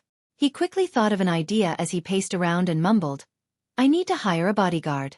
A bodyguard. Who should I hire? How much money must I spend?" Amidst his thoughts, Darkwill's gaze swept across the news report copy which he had just brought back. Suddenly, he thought of an excellent bodyguard, Gehrman Sparrow. A powerful adventurer who could hunt a pirate worth 5,400 pounds. If he's willing to accept the mission, I should be able to successfully arrive at Oravi Island if the Councilor doesn't take action. How can I find him? Right. I should paste notices in the bars where adventurers frequently appear. Dark Will nodded indiscernibly as he stuffed the items back into his packed suitcase. With this plump owl, he left the herb store once again, his heart feeling the pinch. In the seas beyond the Rorstad archipelago, in a small port belonging to Lone, the Black Death was docked there without any scruples. It was being surrounded by 3 ships. Vice Admiral Ailment Tracy, who had just taken a hot bath, wore a loose man's shirt, and she finished the final treatment for her mostly recovered wound. To a demoness, scars weren't a thing. At this moment, the blonde female attendant knocked on the door and entered the captain's cabin after receiving permission. When she saw Tracy, her cheeks flushed red as she moved her gaze away. Captain, a telegram was sent from Byam to the port over here. Mither, third mate has been killed. Tracy stopped her actions as her expression sank. She asked hesitantly, "Do you know who did it?" She had sent Wormtongue Mither to Byam to investigate the assassination attempt on her, firstly as a form of punishment for his dereliction of duty, and secondly, to spread the news that she was heavily injured so as to lure others who harbored malicious intent into attacking her. She never expected Mither to be able to make any breakthroughs or developments in a short period of time. After the demigod addressed as Death Consul by the demoness of Unaging visited her, she had deliberately concealed this matter and didn't quickly inform Mither. She allowed the punishment to continue as she felt that it was naturally for the best if his investigations turned fruitful. Even if there was nothing, she wouldn't be too disappointed either. She never thought about the possibility of Mither being placed at risk, as it was a part of the punishment. But to her surprise, Mither had been killed so quickly. The blonde female attendant handed over the telegram and said, "It was done by an adventurer named Gehrman Sparrow. It can be confirmed that he had used a beyonder power similar to Dragon's Might." Gehrman Sparrow. Dragon's Might. Heh. Kalangos also knew Dragon's Might. He likely grazed a psychiatrist or hypnotist with creeping hunger. Tracy sneered after receiving the telegram as she spoke to herself. She was quite certain that Gehrman Sparrow was the enemy who had disguised himself as Helene to attack her. Furthermore, he had been using the faceless powers which Kalangos had grazed. Creeping hunger is with him, and he has an ancient demigod, who Mother addressed as Death Consul, backing him. Does this mean that Kalangos was really killed by that Death Consul? Tracy muttered silently as she waved her hand to send the blonde attendant out. After the door to the captain's cabin closed, she chuckled to herself. If I were to divulge this information, the organization that ordered Kalangos to assassinate Duke Negan would definitely be very interested. For a brief moment of time, she really had the urge to do so, but her rationality stopped her. This was because it meant that she would directly offend the Death Consul. And with the single chance of him being recognized as the murderer, she would immediately be suspected of divulging the information. When the time comes, unless I hide back at Mother's side, I'll be under the shadow of death at any moment. I'm not afraid of other saints. They will have to find me before they can attack me. Besides, there will definitely be some indication of that, and a significant amount of time is needed. I will have sufficient chances to escape danger, but the Death Consul can travel using the spirit world. As long as he determines my location, he will quickly appear beside me. Tracy bit her lip as she thought in depression. She gave up her previous thoughts and decided to take note of Gehrman Sparrow's whereabouts. She wouldn't spare him once a good opportunity arose. At this moment, Klein was still living in the Tina Inn, waiting for his bounty to be delivered to him. Chapter 603. Conditions 10 p.m. Swordfish Bar. After waiting an entire afternoon and having not received his bounty, Klein deliberately went out. He went to Oz Kent and received the news that the process had been kickstarted. However, he would only receive the money tomorrow morning. He disguised himself and participated in a private exchange among the adventurers in the Swordfish Bar, but he didn't find the main ingredients of the Nimblewright Master Potion or any mystical items. After restoring his appearance, Klein pressed down on his hat and attempted to squeeze through the crowd. He left the bar, which was in its rowdiest and noisiest time of the day. At this point, gazes swept past his face as most of them were momentarily taken aback before they clearly froze for 2 seconds, as though they had recognized something. Suddenly, they retracted their gaze and retreated far away from Klein like the receding tide. They had already learned of Gammon Sparrow's appearance and strength in the papers and rumors. More details had gradually spread in areas where adventurers, pirates, and gang members gathered. Many people gained a basic understanding of the present situation, and knew that Gammon Sparrow had taken the crazy action of instantly drawing his revolver once he discovered Worm-Tongue Myth or King. Therefore, everyone knew better and chose to stay away from the dangerous man. The merchant, Ralph, was drinking in front of the bar when he suddenly sensed the disturbance. He instinctively half-turned his body around and looked over. He soon saw a quiet gentleman with a thin face and cut features, and the corresponding portrait which appeared on news reports surfaced in his mind. Gammon Sparrow who hunted Worm-Tongue. Following that, Ralph recalled his conversation with resistance leader, Klein, in the evening. He confirmed that the crazy adventurer before him wasn't averse to see God, and he had even witnessed the private trade between the resistance and Vice Admiral Iceberg. Perhaps I can develop him into being a believer of sea God. Even if he has no interest in the archipelago in the future, he might be able to provide certain help in certain matters. Ralph clasped his hands and held them to his mouth as though he was blowing at a sea conch. This was one of the gestures used to pray to sea god Calvetua. Then, he suddenly got up and walked to Gammon Sparrow with a beer in hand. At this moment, Klein also noticed Ralph's approach and recognized him.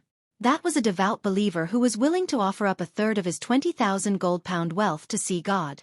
That was the former pirate and the present merchant who he had convinced to set up a children's charity foundation.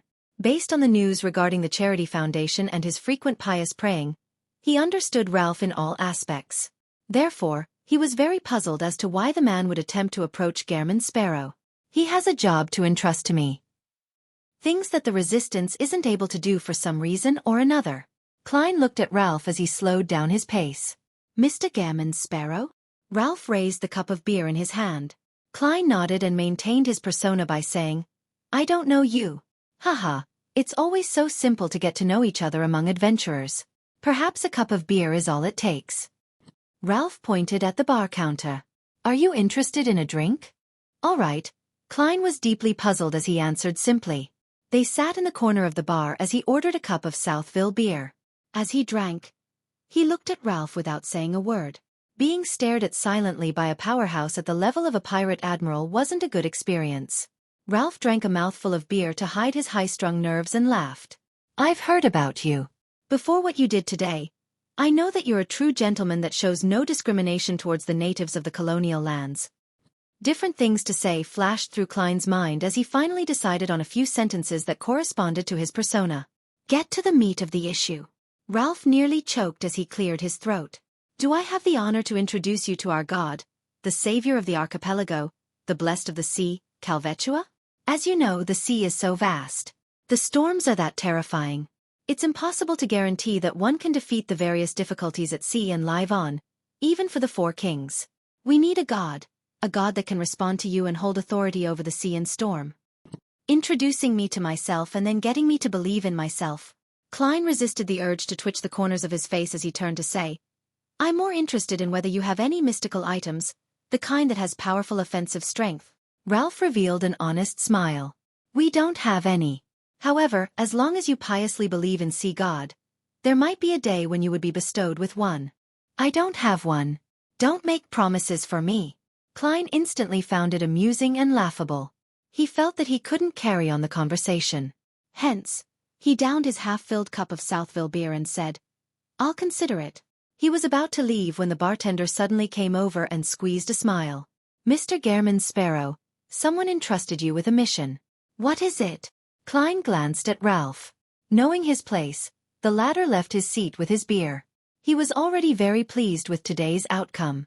This was because he never had the intention of developing the crazy adventurer into a believer of sea god in one try. His goal was only to let him know of the possibility and to think about the pros and cons of doing so.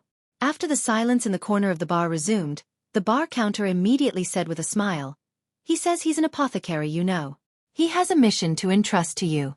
If you're interested, you can wait here for him. We will contact him with the previously established method. An apothecary I know? The chubby Dark Will? The Dark Will who rears a plump owl? What kind of mission would he have for me? Rescue his teacher, Roy King? That isn't something I will do. The risk is just too high. As his thoughts raced, Klein decided to first figure out the details of the mission. Okay. At nearly 11 p.m., Klein met the apprehensive Dark Will in Billiard Room 3 of the Swordfish Bar. He had already changed into a rather eye-catching witch doctor robe and was dressed as a native. He was in a Taraba shirt, pantaloons, and a brown jacket. As for this round-faced owl, it was perched silently on his right shoulder, observing the adventurer with his penetrating eyes. It's very similar to the feeling of how Miss Justice observes the other members of the Tarot Club. This owl might really be a beyonder creature. A spectator? Klein made a judgment as he said in a deep tone without a change in expression. What mission is it that you have? It's this. The chubby apothecary kept his left hand in his pocket and clenched the ring box tightly. I'll be making a trip to another island. Haha, it will probably take 3 days. Due to certain developments, I might encounter danger. Of course it might not happen as well. In short, I need a bodyguard, and I think you're the best choice. The way you put it sounds like I'm actually not that impressive. It's just that you know a few people. You aren't rescuing your teacher and had chosen to leave Byam to seek out helpers? Or he has already been saved and the danger comes from the military's pursuit? Klein pondered over the truth behind the matter as he calmly asked. How great would the danger be? Dockwell's lips trembled as he said, I can't be sure. If the danger exceeds what you can handle, you can directly hand me over to the other party. This will be a promise we make now. It will not spoil your reputation. If I didn't know that you just have a nasty mouth, then I would have imagined this as a form of goading. Klein thought and said, What kind of payment can you provide? Dark Will originally wished to directly give the answer he had considered long ago, but he felt hesitant for a moment. This was because the matter was indeed very dangerous. Without enough chips, he couldn't move Gehrman Sparrow into agreeing. He was afraid of the appearance of the Councilor, and that before the matter reached a level of despair, his bodyguard would give up resisting. This was also the reason why he had to hire a powerhouse. Klein glanced at him and coldly said, You can first consider it for a moment. I'll use the washroom. Tell me your answer when I'm back. With that said, he turned around and walked to the door. Pulling the handle, he stepped outside. The way he responded made him seem experienced, having the coolness and coldness of an adventurer and bounty hunter. But in fact, he wasn't really giving the chubby apothecary time to think. He was only finding an opportunity to head to the washroom to divine the matter above the grey fog. This was key to whether he accepted the mission. Once he left the billiard room and arrived in front of a washroom, he got in line before finally getting an empty cubicle. When he entered, he frowned as the dirty environment and disgusting stench left him grossed out. He nearly turned his head and left. He held back his disgust as he pulled the flush lever in contempt. As he sighed at the terrible environment for his divination, he took 4 tiny steps counterclockwise and began the ritual. Inside the billiard room, Dark Will agilely went to close the door after he saw Gehrman Sparrow's back completely disappear. He asked the owl on his shoulder, Will he betray me? No, the owl mumbled. Also, when asking me questions, be polite. Call me Mr. Harry. The fat on Dockwell's face trembled. Mr. Harry, what kind of payment do you think he will accept? I can't see through him. He's good at concealing his emotions, the owl said frankly. Darn Mr. Harry. No, darn silly bird. Dark Will cursed inwardly as he paced around and considered the chips he could offer. After a while, Klein returned to Billiard Room 3 and asked, Have you thought it through? He had already divined above the grey fog that the mission's danger was acceptable, and he happened to plan on leaving Byam for the time being. £800 for 3 days, as well as our friendship. I'm referring to the friendship of my teacher and his friends, Dark Will said without confidence. Klein remained silent for a few seconds and said, £1,000 for 3 days. In addition, your organization needs to help me obtain a mystical item with powerful offensive abilities. I will pay in cash based on a reasonable price. £1,000. How could I have that much? Dark Will hesitated for a moment before saying, I'll pay an advance of £300. The rest will be paid by the person I'm looking for when we arrive at my destination. He planned on getting his teacher's teacher to pay the rest. Klein nodded slightly and said, Deal. Dark Will immediately heaved a sigh of relief before puffing his face and said with a smile, Can I believe that the protection is in immediate effect? Chapter 604. A different enemy. Upon hearing the chubby apothecary's question, Klein smiled inwardly as he wore a stoic expression. From the moment you make the first payment, Darkwill didn't hesitate to take out a huge wad of cash as he counted it while his heart pained for the money. Here's £300. You can carry out your promise. Klein received the notes and nodded. That wouldn't be an issue. Darkwill immediately felt relieved, as though he was a drowning person who had finally caught onto a float. Half an hour later in the Tina Inn, Darkwill watched in a daze as the powerful adventurer, Gehrman Sparrow, said to the reception counter, "Switch us to a luxurious suite." With that said, Klein took 2 steps backward as though giving his spot to the chubby apothecary. Darkwill gulped his saliva and asked hesitantly, "I'm paying?" During the mission, all expenses are borne by the employer. This is the rule adventurers follow, Klein said without a change in expression. I'd be a dumbass if I believed you. Am I to help you pay if you call for a few red theater prostitutes? Darkwill thought as he squeezed out a smile. We can use an ordinary room. This will make the protection job easier. Then you stay by yourself. Klein acted as Gehrman Sparrow without any effort. Darkwill laughed and walked to the counter and said without expression, "A luxurious suite." When Darkwill finally checked in and entered the smaller bedroom, he opened the window and left an opening for the owl Mr. Harry. He took out the ring box in his pocket and checked the situation of the strange die. After confirming that the die was the same as before, with 4 points facing up, Darkwill gradually heaved a sigh of relief. Backlund. Inside an ordinary house. Zangwill woke up from his slumber, and the first thing he did was check on his body. This was something he had to repeat every day. This was because he had no idea what kind of story 0-08 would compose after he slept, bringing about unknown accidents. After confirming that he wasn't injured, Zangwill wore a pair of bright leather boots and stood up. Without any surprises, he saw 0-08 silently sitting on his desk as though it was an ordinary quill. However, it had been locked in a metal box that was covered with symbols and magic labels. Zangwill walked over with a heavy heart and grabbed 0-08. He flipped open the notebook beside him and discovered that there was another page of text. Zangwill couldn't recall what he had done last night, but he acutely sensed some problems.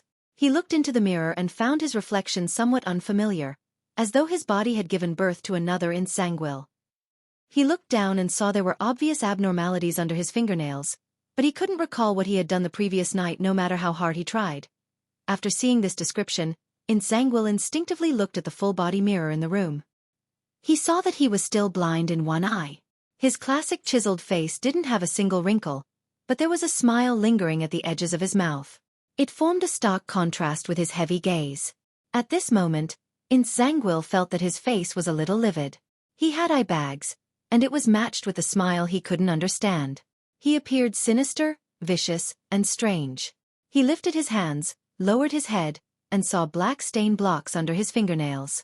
It was as though he had spent half the night digging up roots in the garden. Although he had switched from the death pathway to the Evernight pathway, and he had become a night watcher, Zangwill didn't lose the beyonder powers he had from before.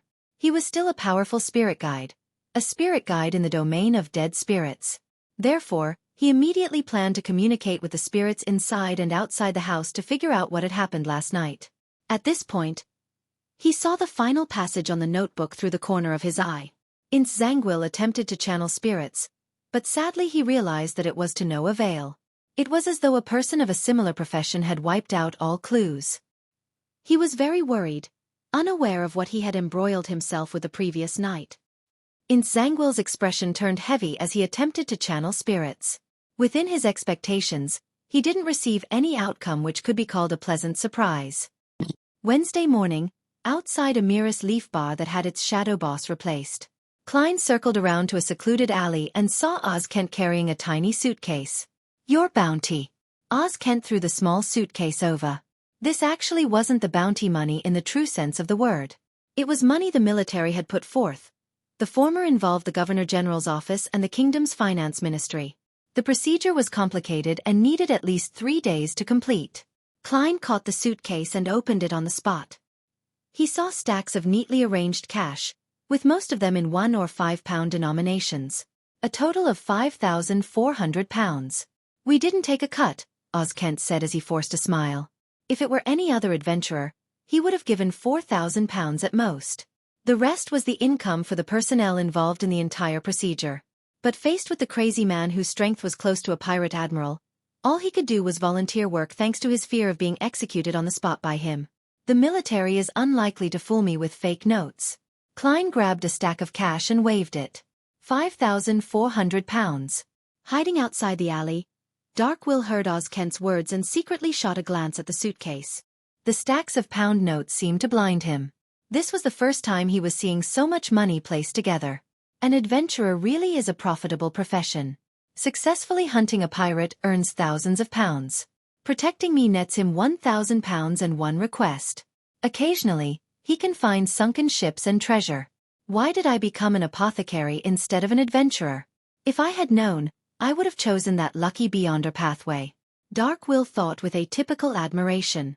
However, he quickly recalled his reality. Most adventurers didn't live such rich lives. Even if they could make a killing, a third of their income was given to apothecaries, either to treat their injuries and remove any latent injuries, or to buy medicine to add to the fun and deal with unmentionable diseases. It's still safer being an apothecary. Dark Will sighed inwardly. At this moment Klein, who had only did a rough count of the money, closed the suitcase and said to Oz Kent, "I'll be leaving Byam for some time. If I have any intel, how should I inform you?" "You're leaving Byam?" Oz Kent asked, finding it odd. Klein nodded slightly and said, "I received a bodyguard mission." Oz Kent was first enlightened before he felt a baffling sense of ease. If this madman were to stay in Byam for long periods of time, there will ultimately be a day where he causes problems. It's better to drift out at sea and fight those pirates. Oz Kent immediately said with a smile, "You can directly send me a telegram and include my address. We have people planted at the telegraph office." "All right." Dressed in a black tweed coat, Klein didn't speak further. With a suitcase in hand, he turned to leave the alley. He headed for the harbor together with Dark Will and planned to catch the earliest liner to Oravi Island.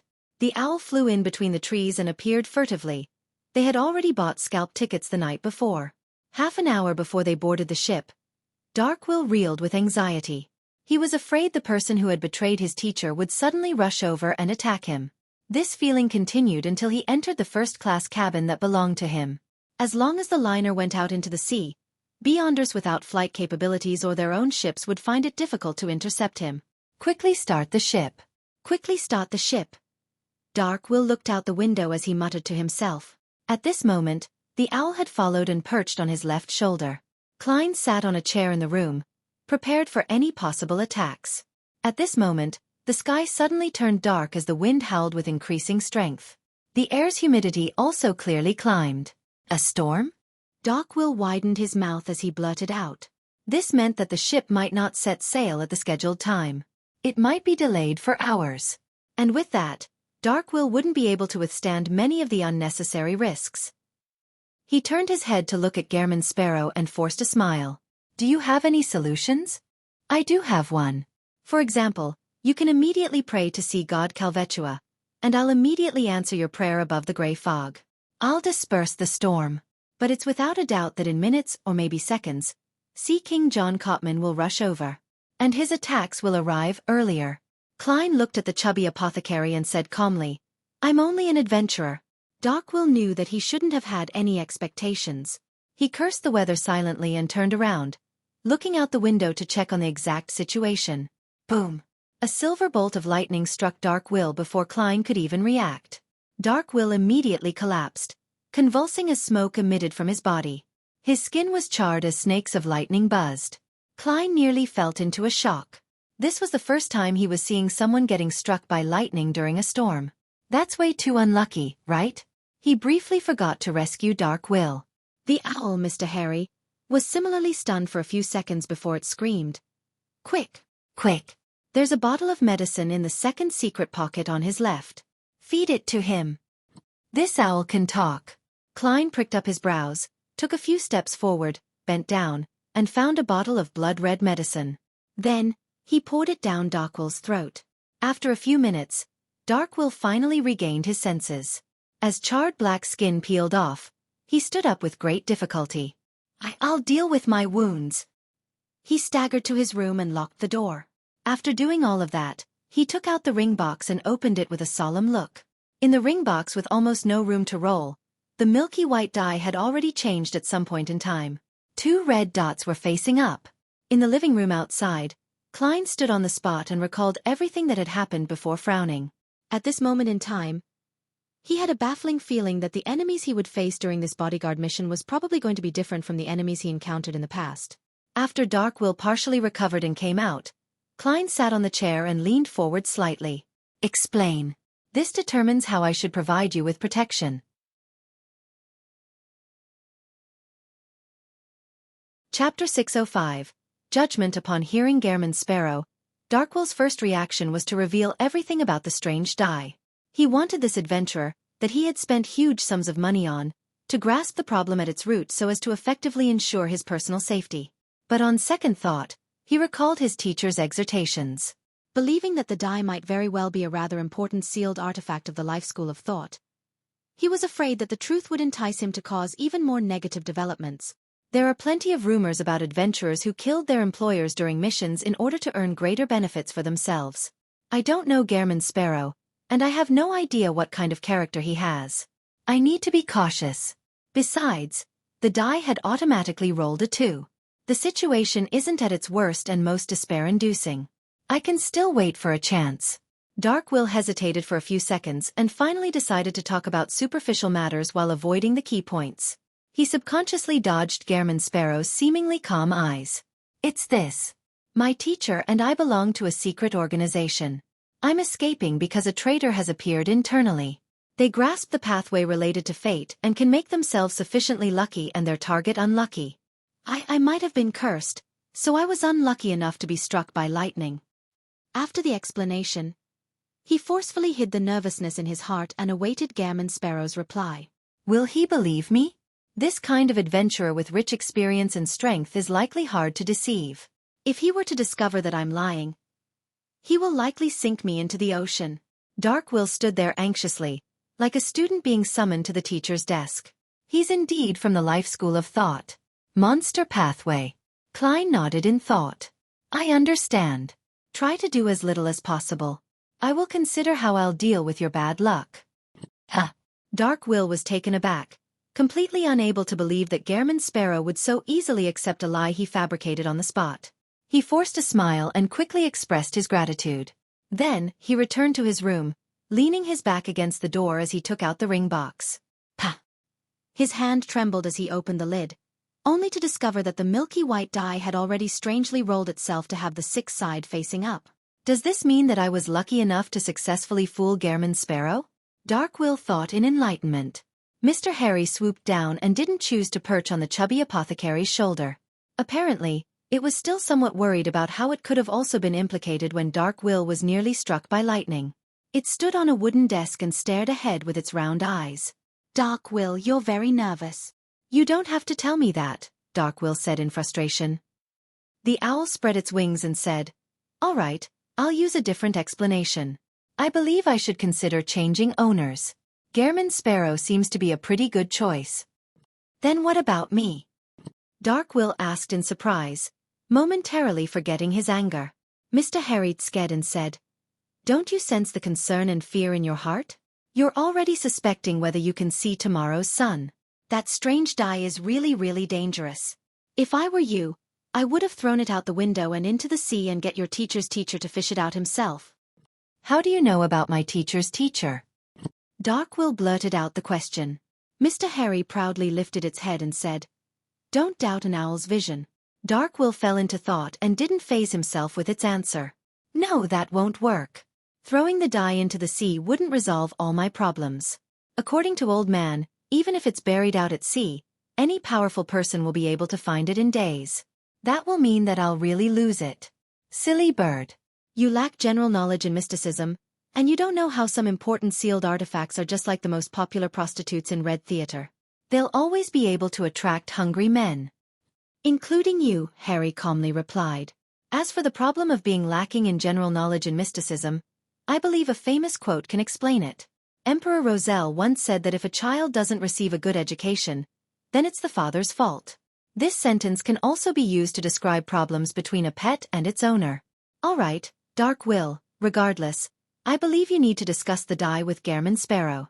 Otherwise, there will only be greater danger. Let me wait and see a little longer. Perhaps it will be fixed at 6, Darkwill said with some hesitation. He sat on the edge of the bed before lying down. At this moment, the storm that had been howling had gradually calmed down. The sky began to turn calm as the liner blew its horn, indicating that it was setting sail. Inside the first-class cabin's living room, Klein looked out the window and saw blurry rainbows that appeared after the rain. Yet his heart wasn't calm. He wasn't too afraid of enemies. Out at sea, apart from the 4 kings and the official demigods, or the pirate admirals who appeared with their fleet, there were very few matters that could threaten him, who had creeping hunger and several mystical items. Even if the ship was sunk, he was able to escape thanks to the many charms he had from the sea god domain. But luck was something he really had no confidence in. It wasn't within the limits of his abilities, nor could he think of a way to handle it. Although my title is the King of Yellow and Black who wields good luck, that was modified from the luck enhancement ritual. And the luck enhancement ritual clearly wasn't to allow people to get out of bad luck. Darkwill's matter is quite difficult to handle.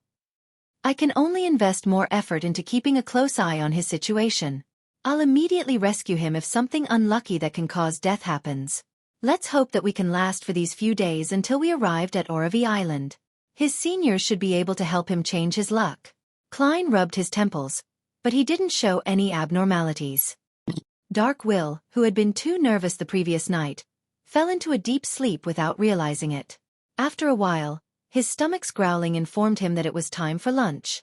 He tried hard to open his eyes, but he felt as though an invisible person was pressing down on him, making it impossible for him to move. He felt the back of his head swelling with a sharp pain. He felt his breathing become more difficult as his heart raced at an abnormal pace. Don't tell me that I'm going to experience a sudden death in my dreams. Darkwill struggled with all his might, but he failed to wake up. He became weaker and weaker with time. At this moment, his mouth was opened up by a sharp object as an ice-cold liquid was poured in. The liquid also flowed down his face, wetting his chin and neck. Darkwill's body recovered as he finally managed to open his eyes. He saw 2 bright round gold-like eyes nearly slamming into his head. Rearing a beyonder pet can be quite effective sometimes. Darkwill first felt wistful before he rapidly sat up and took out the ring box. Inside, the die had rolled to another side.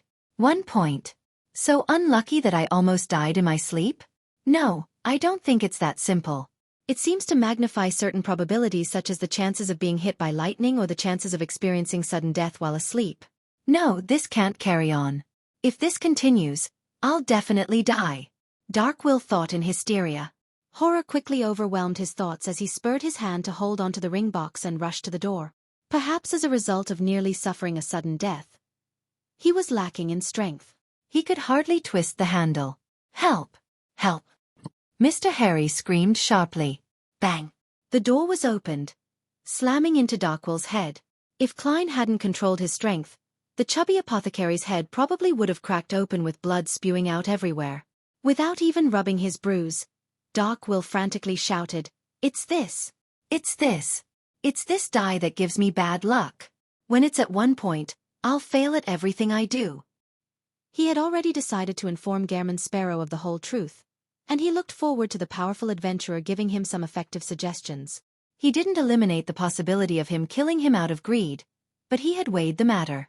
If he had to make a choice, he definitely chose the one which wasn't as terrible. Telling Gairman Sparrow might lead to death, but not telling him would spell certain death. This choice was no longer something that needed consideration. I don't care if the die is lost. My life is more important. Darkwill thought with righteous indignation. Then, he saw a smile appear across Gairman Sparrow's mouth. Thank you for your humor. The joke isn't too bad. It's not a joke. Darkwill looked down at the ring box and saw that there were no changes to the blood-red single point on the die. See, could it be that even an explanation with plenty of logic will fail? The chubby apothecary suddenly fell into despair. It's real. He's speaking the truth. Harry flapped its wings. Darkwill, who felt hope arise in him, heard Gairman Sparrow say in a deep voice, "Then why don't you throw it into the ocean?" With that said, Klein politely closed the door and returned to the living room. This fellow must be hiding a secret. I mustn't be fooled by such a clumsy excuse. Klein sat in his chair and waited for Darkwill to describe the situation in detail. Darkwill sat down, depressed. He sat there motionless, afraid of encountering another failure. He didn't notice that the die had already switched its face again to a 3. Before lunch, Klein entered the washroom to clean out his digestive system. After washing his hands, he went above the gray fog in passing, preparing to browse through the prayers of the sea god believers. Just as he sat at the high-backed chair of the fool, he suddenly recalled many details as his eyes widened. How could I believe such a weak explanation? Why do I think that it's because of that die?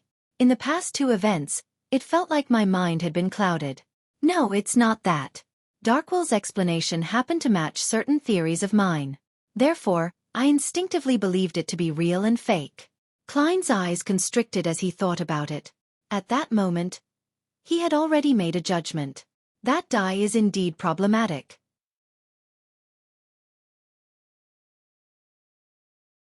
Chapter 606. Intimidation above the gray fog, inside the palace that looked like a giant's residence. Klein tapped the edge of the mottled table as his thoughts revolved around the strange die. It can influence me without me realizing it. This is already somewhat similar to 0-08 from back then. It's just that one is right in front of me, while the other is hidden. It's definitely a sealed artifact, and it's the kind that exists at the very pinnacle. Even if it's not a grade 0, it has to be a very special existence among grade 1s. I'm temporarily unable to interfere with matters regarding fate, but I can't just passively face it.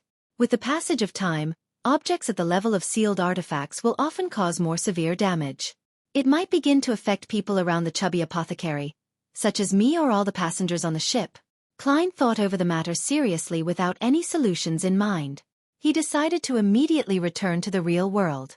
He didn't know how to seal the die or how to reduce its influence, but he knew someone had a clue.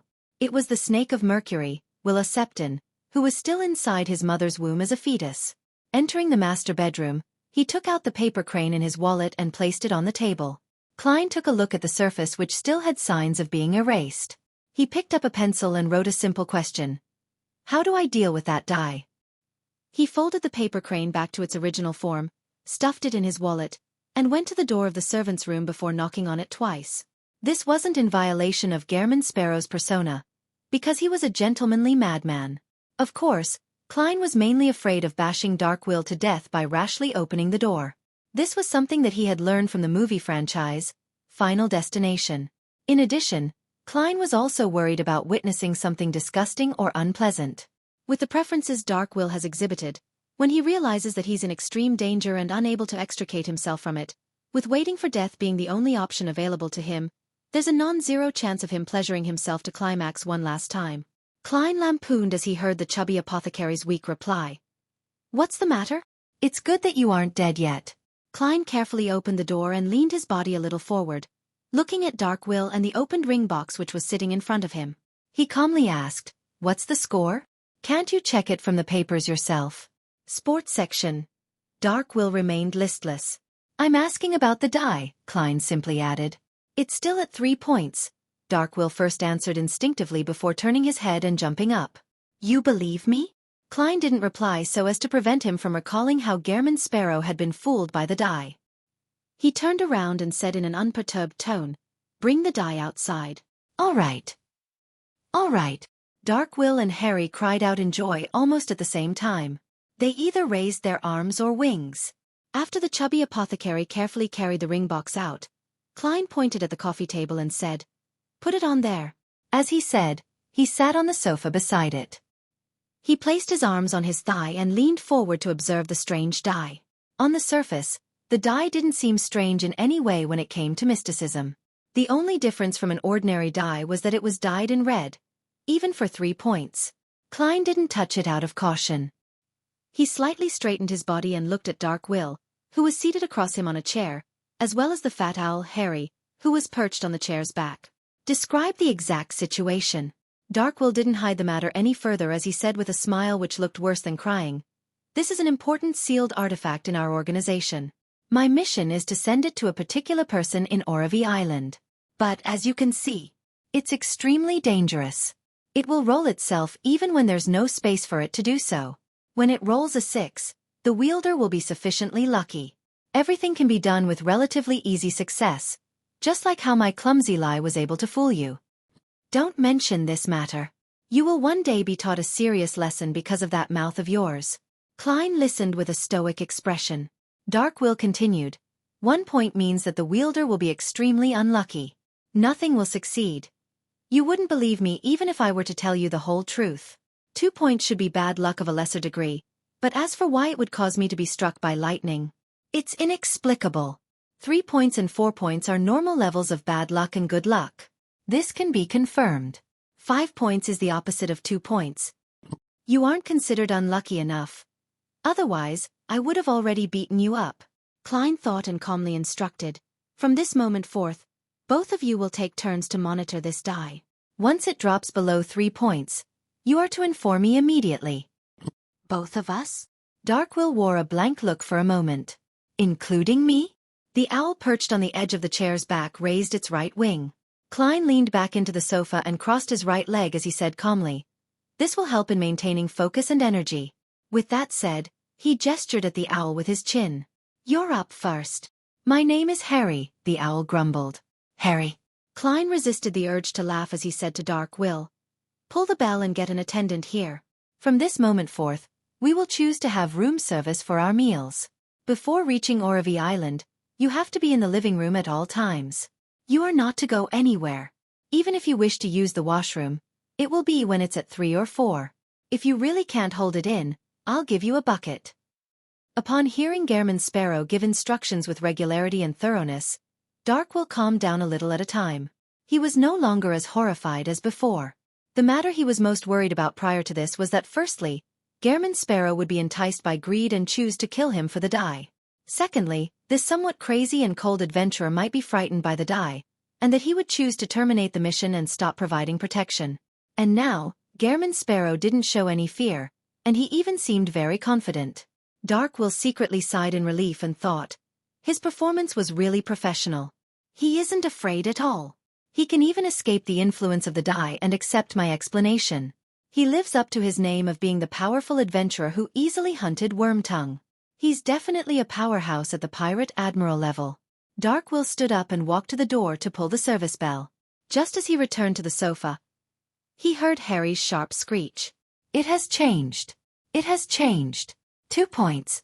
Suddenly, Klein exerted strength in his legs as he rose up from the sofa without warning and rushed to Darkwill's side. Bang! As a gunshot rang from outside, Klein pulled Darkwill's arm, swung his arm backward, and shook his wrist, throwing the chubby apothecary to the side. At this point, in the wall opposite to where Dark Will was standing, there was a bullet hole. Did a sailor's gun misfire? Or did the bullet ricochet when aiming at some seabird or something? Regardless of the situation, the chances of that happening are very low. Yet, Klein turned his head to the chubby apothecary. "Are you injured?" Dark Will shook his head with a lingering sense of fear. "I'm fine."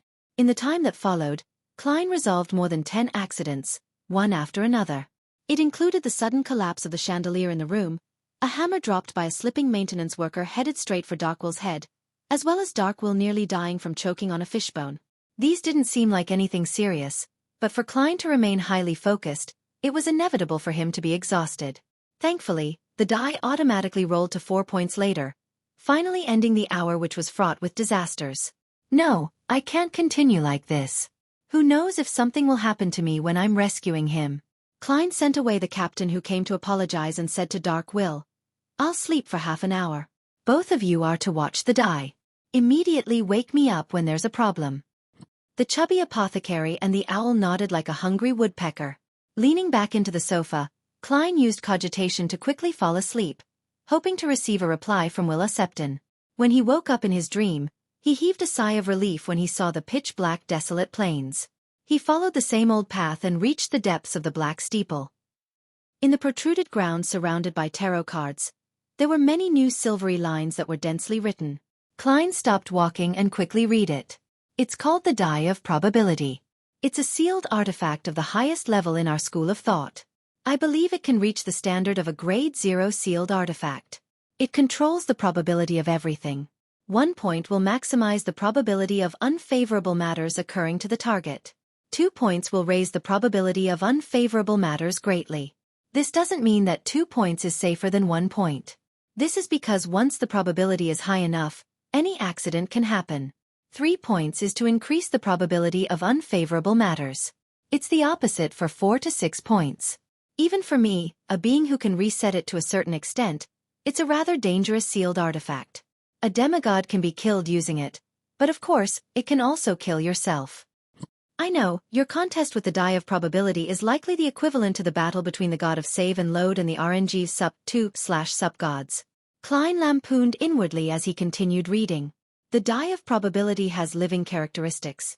It always makes the wielder swing back and forth between having good and bad luck. If one isn't careful, it's possible to die from an accident. When it awakens to a certain degree, it will control the people and objects around the wielder, controlling the probability of their actions. Although it hasn't been confirmed, I suspect that given enough time, it will be able to influence the entire world, making every action of all life be determined by its score. Of course, this is excluding deities. To put it simply, it's digitizing the entire world. This is definitely at the level of a grade 0 sealed artifact. It's extremely dangerous. How terrifying. Klein couldn't help but frown as he eagerly continued reading. To truly seal the die of probability is rather complicated. To put it simply, it's to use specific sealed artifacts to isolate it from the spirit world, astral world, and the real world. You can give it a try. Haha, I'll reveal my cards. I have long discovered that you can resist my prophetic senses. Perhaps you can use it to seal it. There's another way, but it can only briefly reduce its influence. However, this should be enough to send the die of probability to the hands of someone who can seal it. That method is to use the fact that it has living characteristics. Use an effective method to intimidate it. That way, it will behave. No. Calm down for a period of time. It will last about 12 hours before continuing. After repeated acts of intimidation, the influence it receives will decrease. After a week, it will mark you and madly control your probabilities. Finally, thank you for your help. Sincerely yours, Willow Septon, as expected of a snake of fate. He has indeed discovered my uniqueness. Throwing the die of probability above the gray fog should be able to seal it. But the problem is that a grade 0 sealed artifact with living characteristics might influence the space above the gray fog and chase me away, making itself the owner. Such matters cannot be answered with divination. It will definitely be able to resist, just like 0-08. Klein rejected the idea of using the gray fog. As the thoughts whirled in his mind, he suddenly had an idea. Klein quickly left his dream and woke up. He said to Dark Will, I have a method of suppressing its influence. What is it? Dark Will asked in pleasant surprise. Klein didn't answer and picked up the die of probability, which had 4 points facing up, before entering the washroom. What does he want to do? I remember that in some folklore, the way they treat evil objects is to throw shit. Dark Will didn't wish to think further. After entering the washroom and locking the door, Klein immediately set up a ritual to summon himself.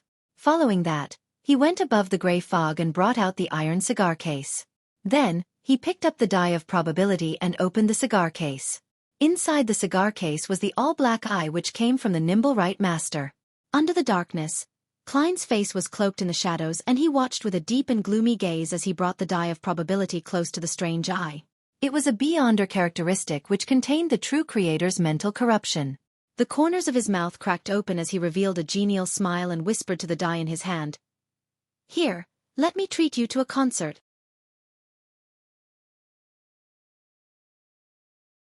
Chapter 607.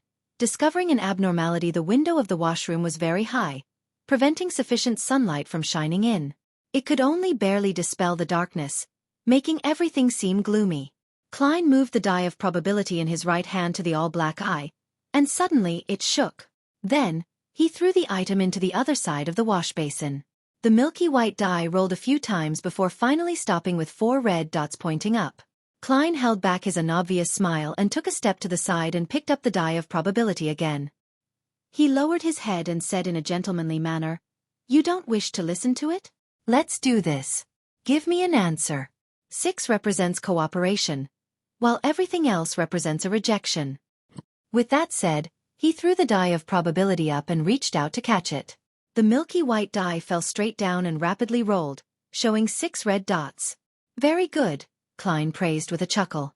After throwing the all-black eye back above the gray fog, he turned to open the door to the washroom and slowly walked to the living room. Under Darkwill's and Harry's gaze, which was filled with anticipation, worry, curiosity and puzzlement, he suddenly stopped and threw the die of probability out. No! No! Darkwill and the owl cried out at the same time, afraid that a score of 3 points and below would happen. The latter subconsciously flew up to distance itself from the fatty who might be struck by lightning. With a crisp tinkle, the milky white die rolled on the coffee table several times before fixing itself at 2 points.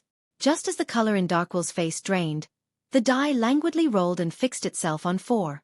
For the next 12 hours, it will be relatively quiet. Klein calmly sat down and began enjoying his breakfast which had long turned cold.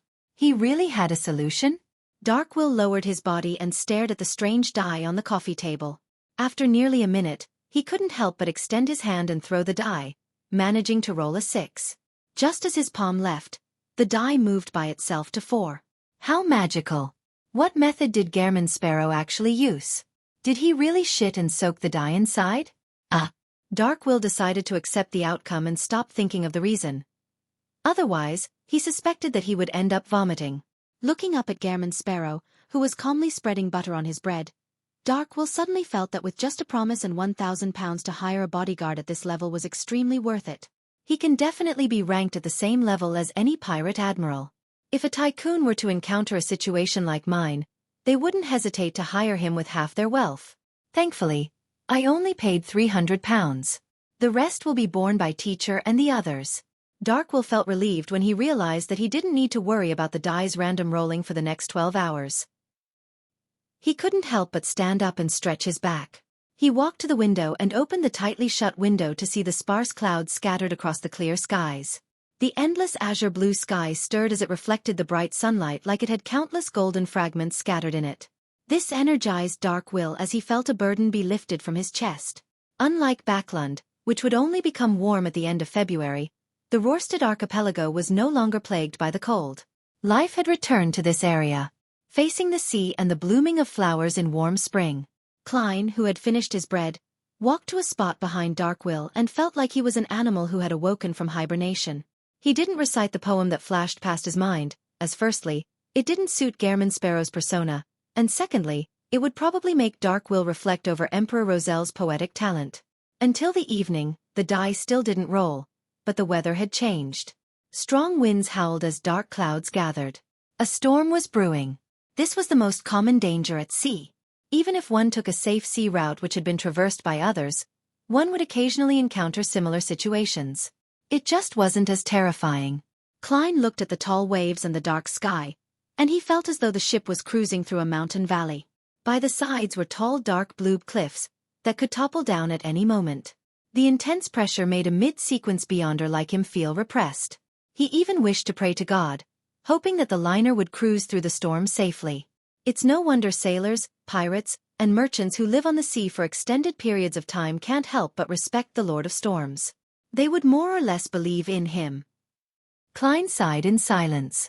Although he didn't believe the storm that wasn't that powerful could bury a liner which was powered by both sails and steam engines, he still attached caution to the matter by praying to his alternate identity, sea god Calvetua. He was afraid that the die of probability would suddenly go crazy during the storm and roll a 1, causing the ship to sink to the bottom of the sea.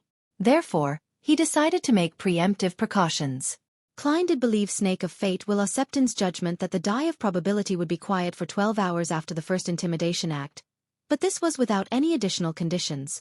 He believed that it was more likely that a sealed artifact with living characteristics would deal with situations like a person instead of rules. Hence, he had to take precautions for any troubles it might cause. Stealing a glance at Darkwill and the owl who were looking somewhat uneasy due to the storm, Klein calmly said, "I'll take a nap. Continue watching the die. Take turns and do not relax." "All right." Watching Gehrman Sparrow enter the master bedroom, Darkwill walked to the side of the coffee table and sat down. As he stared at the die, he asked Harry, "What thoughts do you have now?" Harry flew around and mumbled, "Why am I not a petrel?"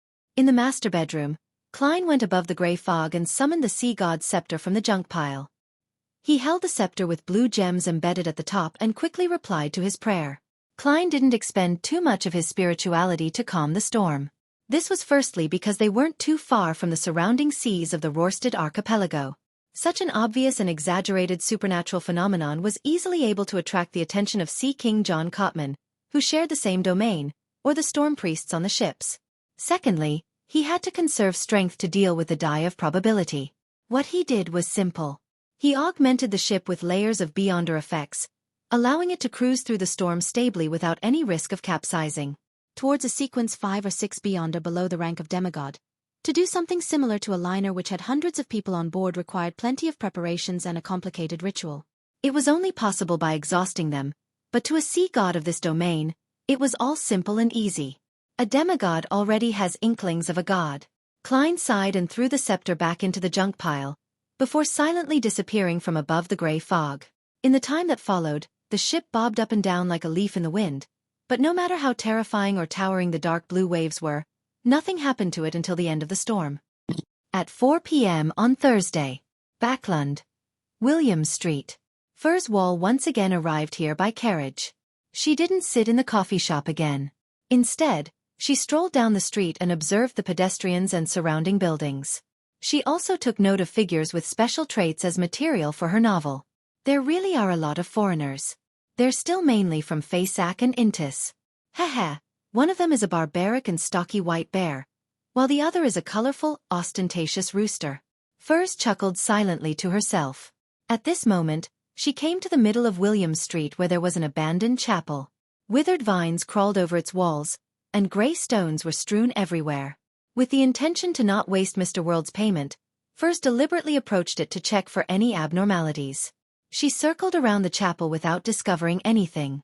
Following that, she entered and avoided the disgusting shit and rotten things, and she quickly observed every corner. Suddenly, her gaze came to a stop as she frowned bit by bit. In a particular corner of the half-collapsed ruin, the ground had been dug up by someone. The pit wasn't too big or deep, and there were remnant traces of it being dug with fingers. This should be considered an abnormality, right? Furs cautiously retreated and didn't do a detailed investigation. After walking through all of Williams Street, she immediately returned home and organized the abnormality and material she jotted down together. She then sacrificed it to Mr. Fool and asked him to hand it over to the world. Furs didn't conceal anything she saw, even if they didn't seem to have any superficial problems.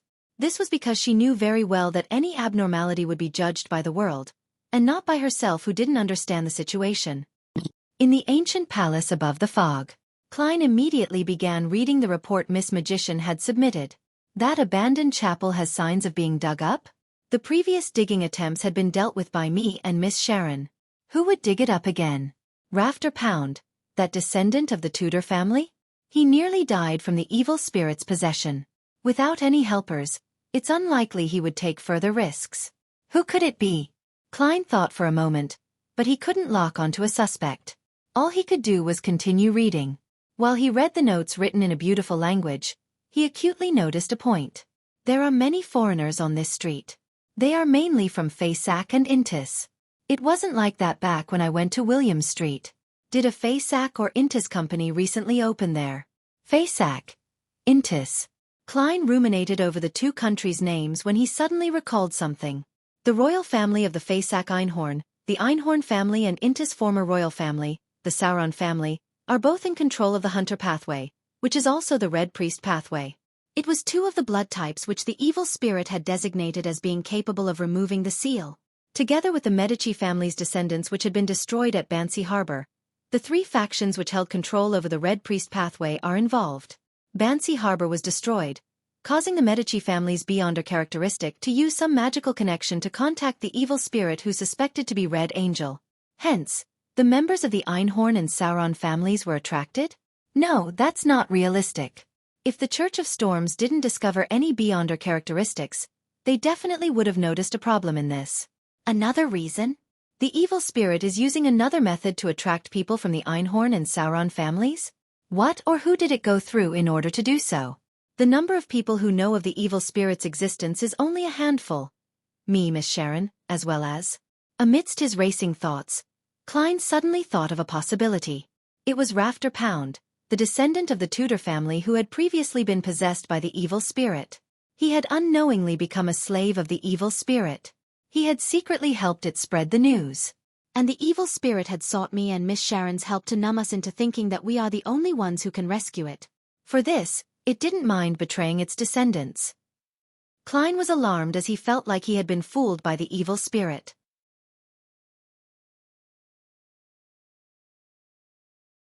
Chapter 608. Professional. The endless grey fog hung silently before a light scraping noise on the bronze table sounded. Klein changed his seating posture and began placing more weight on the details regarding the evil spirit. He was more and more convinced that Miss Sharon and himself had neglected the possibility of something happening to Rafter Pound. This is a beyonder power of the Red Priest pathway. Conspiracist? Furthermore, this is even closer to a common fraud. There's only the use of supernatural powers in the details. Therefore, even if I had arrived at the mysterious space above the grey fog, I would passively have my senses fooled. I would have only discovered the problem by proactively considering and analyzing the situation. If it wasn't for Mr. Azek, who knew of the evil spirit suspected to be the dead Red Angel Medici, I wouldn't have realized this problem. Nor would I have hired Miss Magician to seek out any abnormalities on William Street. After a few minutes of contemplation, Klein conjured a pen and paper, preparing to use divination to confirm his theories. After deliberating for a moment, he finally penned the sentence for the dream divination. Baronet Rafter Pound's current situation. After putting down his dark red fountain pen, Klein held the piece of paper with the divination statement and leaned back in his chair. He first recalled the information he had regarding Rafter Pound before closing his eyes, chanting silently, and entering cogitation. Klein's thoughts rapidly calmed down as he quickly entered a dream state. In a grey world, disconnected scenes flashed past before finally fixating on Unit 29 on Civilau Street. Inside the warm activity room, Rafter Pound was dressed in cotton pajamas, holding a wine cup with red liquid. He was standing silently by the window, looking at the Backland police station headquarters diagonally across the street. This baronet had grey sideburns and puffy eye sockets that were tainted with blackish-green colors. The wrinkles on his forehead and the corners of his eyes and mouth were so pronounced that it exceeded what someone in his 40s should look like. His pupils weren't dilated in a very serious manner, but they were abnormal. His cheeks were flushed red as he had a furtive smile. He looked slightly abnormal compared to the last time Klein met him. Indeed, something is wrong with him. Klein left the dream and began considering how he could deal with the evil spirit. Without a doubt, he had his usual train of thought for such matters. Under the situation where he was unable to contact Miss Sharon, his first reaction was to report the matter. But how should it be reported? Klein considered it seriously and conjured the world's figure and made him pray. Through a reliable channel, pass this information to the Church of the Evernight Goddess and the Church of the God of Steam and Machinery. The information is, high-level spies from Fasak and Intis are gathered at William Street for unknown motives. Reward of £100. This was the explanation Klein thought of after repeated consideration. Directly revealing the King of Angels, Red Priest, the Medici family, or the Tudor dynasty's ruin would indeed garner the attention of the churches and military. But it would also easily make Miss Magician, who reported the matter, to be targeted by the official organizations. There were huge risks involved.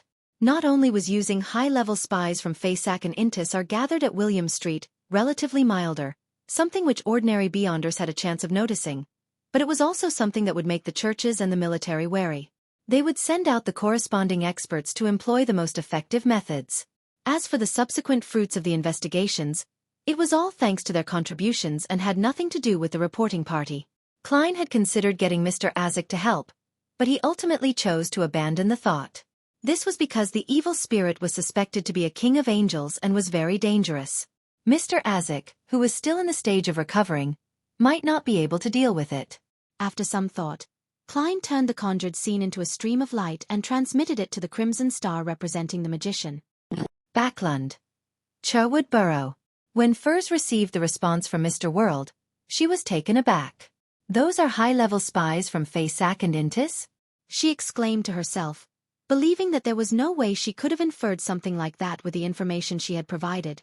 However, she quickly felt at ease, believing that the reason why Mr. World had suspicions of abnormalities in William Street was precisely because he had received the corresponding intel of high-level spies. Once he confirmed the appearances of people from Fasak and Intis, it was easy for him to make such a conclusion. Pass this information to the Church of Evernight and the Church of Steam? Isn't that a euphemistic way of saying report? Unfortunately, I won't be able to watch from the sideline, or I'm sure a great show would unfold. Furs wasn't a stranger to reporting matters. After all, her housemate and good friend was a bounty hunter. She quickly had an idea, deciding to hand the matter of reporting the intel to the experienced Zio. When she came out of the bedroom, she saw Zio sitting on a sofa. She was flipping through documents about her target, raising her hand to grab at her messy blonde hair from time to time and appearing extremely serious. Furs casually picked up an item to embellish her motives and came over to the sofa. She handed over the item. Here, have a piece of cake. Zio glanced at the cake slathered with a layer of cream. Without losing focus, she raised her hand to grab it. At this moment, Furs flipped her wrist, and the cake in her palm had turned into a golden decorative flower. Surprised? She asked with a smile. Zio couldn't help but roll her eyes. Stop your performance. I prefer food. All right. I have a matter for you to do. 70 pounds. Furs smiled as she sat down. After first dealing with the evil spirits matter, Klein returned to the real world and held a ritual in passing. He brought the radio transceiver, which had been placed above the gray fog for several days, back to his first-class master bedroom. He lay in bed and used cogitation to recover his energy until he was awoken by the tapping sounds. When Klein opened his eyes, the crimson moonlight had already shone in, blanketing the dim room like a veil, as well as the radio transceiver which was automatically spewing out illusory white paper. This really feels like a horror film. A shame it's connected to a magic mirror without any moral integrity or bottom line. Klein sat up and walked over. He saw lines of Loanese on the illusory white paper. Honorable existence above the spirit world, your loyal and humble servant, a Rhodes, has arrived and would like to greet you. Do you have something you would like to test me on? Look at this, look. This is what I call smooth talking. This is what a professional is like. In that instant, Klein really wished to pull Dark Will into the room to witness the magic mirror's art of communication. I clearly have questions to ask it, but it becomes a situation of me testing it. And it even threw in a question. Klein controlled the curling of his mouth as he replied in a deep voice, yes. Please speak. The ignorant and limited Rhodes is ready. Amidst the tapping sounds, the illusory paper no longer produced Loanese, but instead produced a fawning smiley face. This is already the emergence of emoticons. This fellow evolves really quickly. Klein directly asked, where can I obtain a mystical item which can steal the beyonder powers of others? The tapping sounds suddenly became intense as the illusory white paper quickly produced scenes like a screenshot from a movie. There were places which Klein was familiar with, such as Tingen City St. Selena Cathedral's Cheney's Gate, the black-haired, green-eyed, handsome poet, Leonard Mitchell, a middle-aged man who sat on a sofa smiling at the noble ladies opposite him, and a young arrogant lady who was loitering in the sewers. There were a total of 12 scenes, and finally a line of Loanese text appeared. These are the ones that you can easily or conveniently acquire one from. There are a lot more, but they are either very complicated or troublesome, or they range at the highest levels which I cannot see clearly. Not bad. He actually knows to help me filter. This is a fantasy and mystical version of Google. Klein gently nodded and said, despite knowing the answer, it's your turn to ask. You have already answered. Amidst the tapping, a Rhodes's unsurprising answer appeared on the illusory white paper. Klein chuckled inwardly and asked, where will Leonard Mitchell be staying for the time being? The tapping sounds became intense again as one scene after another appeared before Klein's eyes. It was a famous landmark in Backlund, a towering Gothic bell tower with a bell of order hanging above. There was a road sign on the road with the words, Pinster Street. It was Unit 7 along a row of terrace houses. In it, there was the extremely suave Leonard Mitchell wearing a black coat and red gloves. He was Klein's poet friend who was reading through the dossiers of Lenevis and Capim. This fellow is in Backlund, and he's investigating the Lenevis and Capim cases? What the hell? The corners of Klein's mouth twitched slightly as he carefully thought of the clues he left behind in those two cases. The only clue is that Detective Sherlock Moriarty is involved in the two cases. If Leonard enters Daisy's dream, he should discover this point. But, I already kept a beard and had a pretty good disguise back then. It's unlikely that he can recognize me in the rather blurry scene in the dream and portraits. As long as he doesn't recognize me, it doesn't matter. What has problems with Sherlock Moriarty have to do with me? Gairman Sparrow. Klein retracted his thoughts and memorized Leonard Mitchell's current residence. 7 Pinster Street. Backlund. He planned on entrusting the moon Emlyn White to visit Leonard Mitchell the day after tomorrow, and use the badge of the Hermits of Fate to purchase a mystical item. I hope my dear poet friend has additional items to spare. If not, the price will definitely be at a premium. Klein tersely answered and said to the radio transceiver, "It's your turn to ask." He was honestly curious as to what a Rhodes would ask this time. Amidst the clacking sounds, the radio transceiver spewed out new illusory paper. On it was a question composed in Loanese. "Great Master, Leonard Mitchell has a huge secret. Do you wish to know?" This can also be considered a question? Klein raised his head in amusement and surprise as he looked at the crimson moon which was silently illuminating the dark sea. Soon, he honestly gave an answer. "Yes."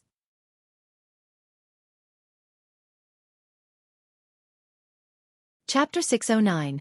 Paying a visit amidst the clacking sounds, the radio transceiver spewed out a brand new piece of illusory white paper under the crimson moonlight in the dim environment. Inside Leonard Mitchell resides an angel from the Zoroast family. He once changed my question. Angel? There's an angel residing in Leonard's body? An angel from the fourth epoch Zoroast family? Although Klein was mentally prepared to hear an incredible secret, he was still shocked by what a Rhodes divulged. He was deeply concerned and surprised as well. An angel referred to Beyonders at sequence 1 or 2, making them rather close to the state of a true god. They had all sorts of mystical characteristics, and they could even influence low-sequence Beyonders of the same pathway to a certain extent and range. They were mighty figures who stood at the pinnacle of the real world. In the various churches, only their popes, pontiffs, chief shepherds, as well as certain legendary ascetics were grounded angels. Therefore, Klein believed that being latched onto by a parasite of this level wasn't a good thing. In the dark second epoch, the angels all had their divine names, and they were subsidiaries to the ancient gods. I haven't indirectly or directly interacted with many angels: Blasphemer Amon, Calamity Queen Kohainam, the evil spirit suspected to be Red Angel Medici, Tail Devourer Ouroboros as described by Little Sun, Miracle Invoker Zeratul from Roselle's diaries, Son of the Creator, Adam, Hermes who cannot be confirmed if he's an angel or not, Snake of Fate, Willa Septon, who's still inside his mother's womb. Apart from the last two, the others appear to be very evil. Even the words they leave behind might make the reader go crazy or lose control. Would my dear poet ultimately end up as a sacrificial item of this angel parasite? This can explain why he thinks of himself as the protagonist of a play, the special one, and he was willing to help me hide my secret. The Zoroast family is in control of the Marauder pathway, which is the pathway that can steal the Beyonder powers of others. That's why Leonard was able to find and participate in the gathering of the Hermits of Fate. It's no wonder he offered to use Blood Vessel Thief. It's because he has a grandpa to help him. He was able to instantly steal Magos's most potent power. Heh, what Hermits of Fate? They're just a bunch of thieves and frauds. At best, the target of their theft and fraud is that of time and fate. In short, my dear poet's grandpa isn't a good person. I have to find a chance to warn him. But here comes the problem. They're always together. Any warning will only expedite the problem. Klein's thoughts raced, but he ultimately failed to come up with an option he can act upon. All he could do was temporarily shelve the matter and plan on asking Mr. Azek and Snake of Mercury, Willa Septon, to see if they had any solutions. In those few minutes, he even thought of using Blasphemer Amon. To put it simply, it was to divulge information to the son of the Creator that the angel from the Zoroast family was residing in Leonard Mitchell's body, getting him to eat up the parasite. According to what Klein knew, the Amon family supported the Tudor Empire during the Fourth Epoch, while the Zoroast family belonged to the Solomon Empire, making the two enemies. Furthermore, according to the law of Beyonder characteristics conservation, powerhouses from the same pathway would have greater conflicts the higher their sequence was. This was akin to the battle between the two snakes of Mercury. Unfortunately, this solution was restricted by reality and was ultimately abandoned by Klein. This was because he didn't know where to find Blasphemer Amon. Secondly, he was afraid that the battle at the level of angels would directly destroy Leonard Mitchell. And thirdly, a powerful Amon might be a very bad and serious matter. I'll first get Emlyn to attempt the transaction and observe the actual situation. I can decide on what to do when I know more. Klein retracted his thoughts and said to the radio transceiver which was connected to a Rhodes, "Ask your question." The clacking of the radio transceiver became increasingly brisker as the illusory white paper was gently spewed out. No, there's no need. This is an addendum to my question which doesn't need to abide by the rules. Great Master, I sense a special item outside your room, but I am unable to see through it. Can you tell me what it is? This magic mirror is impressive. It seems to be able to see everything. It just suffers from interference when it deals with high-level matters as though there's a mosaic. Klein calmly replied. Die of probability. Amidst the taping sounds, Rhodes presented new words on the illusory piece of white paper. So it's that thing. Great master, you can ask your question. Klein thought for a moment before saying, what do you have to mention regarding the die of probability? At this point in time, the radio transceiver seemed to brighten up and no longer looked as gloomy as before. The speed at which illusory white paper spewed out slowed down. It's a fellow that's especially petty and bears grudges. Master, you have to quickly give it to someone else. It's an item formed from the uniqueness of the Wheel of Fortune. You can give it to any other snake of fate and they will be very grateful. In short, it's not suitable to be your servant. The aura is dissipating. Your loyal and humble servant, Rhodes, has no choice but to leave. Finally, let me praise you once again, my great master, the ruler above the spirit world. Bye-bye, uniqueness. The die of probability is actually the uniqueness of the monster pathway. This is the first time I'm encountering a so-called uniqueness. It really is terrifying that can digitize the entire real world. The monster pathway is also called the Wheel of Fortune pathway. Sequence 0 is the Wheel of Fortune? Klein looked at the radio transceiver which had returned to normal, and he temporarily reined in his thoughts. He didn't harbor any greed towards the die of probability. This was because it wasn't part of the seer pathway, and it came with extremely terrifying negative side effects. He was also afraid that, with time, this die which bore grudges would attract tail devourer Ouroboros over. Even if this thing can be isolated and sealed when placed above the gray fog, there's a high chance of it digitizing the entire mysterious space. In the future, the tarot gatherings might end up becoming a tabletop role-playing game. Klein had never come into contact with items of this level before, so he was unable to determine what would happen if he were to throw the die of probability above the gray fog. He decided to continue intimidating the die, and he would successfully send it to Oravi Island where there would be life school of thought members who had the means to seal it. As for the problem of the mission exceeding the payment he would receive, he didn't mind it. This was because the greatest benefit he would gain was the friendship of the Snake of Fate Will Septon. Backlund.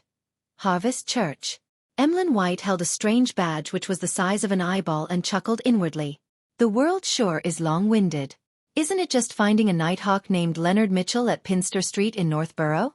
He even specially emphasized that the person has a secret and that there's a high chance of me being pulled into a dream. This is showing doubt in my abilities. Emlyn stood up and changed into a tailcoat and white shirt. He then turned his head to look out the window. Haha, he has a secret, while I have mine. I dare bet that Lord Nibs or other earls are secretly watching me. If anything were to happen, they will definitely provide me with help to a certain degree. Being pulled into a dream. Emlyn contemplated for a few seconds before using the materials which were rich in spirituality to concoct a blue medicine. Putting away the bottle and medicine, he picked up a silk top hat and walked out of the break room. After bidding farewell to Bishop Utravsky, he left the Harvest Church. It was still morning, but Backlund's sky was gloomy. There was a faint fog that spread like water. Emlyn squinted his eyes and wore his hat, murmuring to himself, "The sunlight is a little blinding." He hailed a rental carriage and went straight for the steam metro station. He spent 6 pence on a first-class ticket to Northborough. This saved him a lot more time than heading straight there. About 40 minutes later, he arrived at his destination and stood outside the door of 7 Pinster Street. Emlyn politely rang the doorbell and patiently waited for a minute. Just as he was about to write a note and stuff it into the hole beneath the door to schedule a better time for a visit, he suddenly heard languid footsteps approaching. Doesn't sound like a servant. Emlyn nodded indiscernibly and took out the medicine he had concocted in advance and cleanly drank it. Then, he watched the door open and saw a black-haired, green-eyed man appear before him. He was dressed in home wear, a white shirt and black trousers. His shirt was untucked, allowing it to flutter gently in the wind. Amidst his suaveness were hints of uninhibited freedom. Although he's a believer of evernight, I have to say that his looks are barely comparable to us sanguine. Emlyn took off his hat and gently raised his chin. "Good morning. Are you Mr. Leonard Mitchell?" Leonard frowned indiscernibly as he looked at the handsome, red-eyed gentleman. He raised his hand to cover his mouth and indifferently yawned. "You are? A visitor. I have something I would like to seek your help on. Emlyn didn't reveal his identity as he smiled with a rather obvious arrogance. This attitude gave Leonard a baffling sense of familiarity. It was as though he had seen his former self, the person who always thought of himself as being the most special, the protagonist of this era. He cleared his throat and said, I'm only an ordinary citizen. I do not accept missions. If you have any issues, then you can find a private detective. Emlyn White smiled and said, This matter is something only you can complete. He looked to his sides and continued, I wish to purchase a mystical item that can steal the beyonder powers of others. Leonard's eyes focused as he asked in a deep voice, Who are you? At this moment, Emlyn didn't immediately answer. Instead, he surveyed his surroundings and clicked his tongue with a smile. Impressive. I nearly failed to realize that I had been pulled into a dream. He wasn't in a rush to leave as he took out the small badge he received from the world in front of Leonard Mitchell's solemn expression. Leonard took a glance as his expression eased slightly. He cocked his head slightly and paused for a few seconds. Silently, Emlyn White saw the scene around him rapidly shatter and vanish like shattering glass. Leonard sneered and pointed inside the house. Let's talk inside.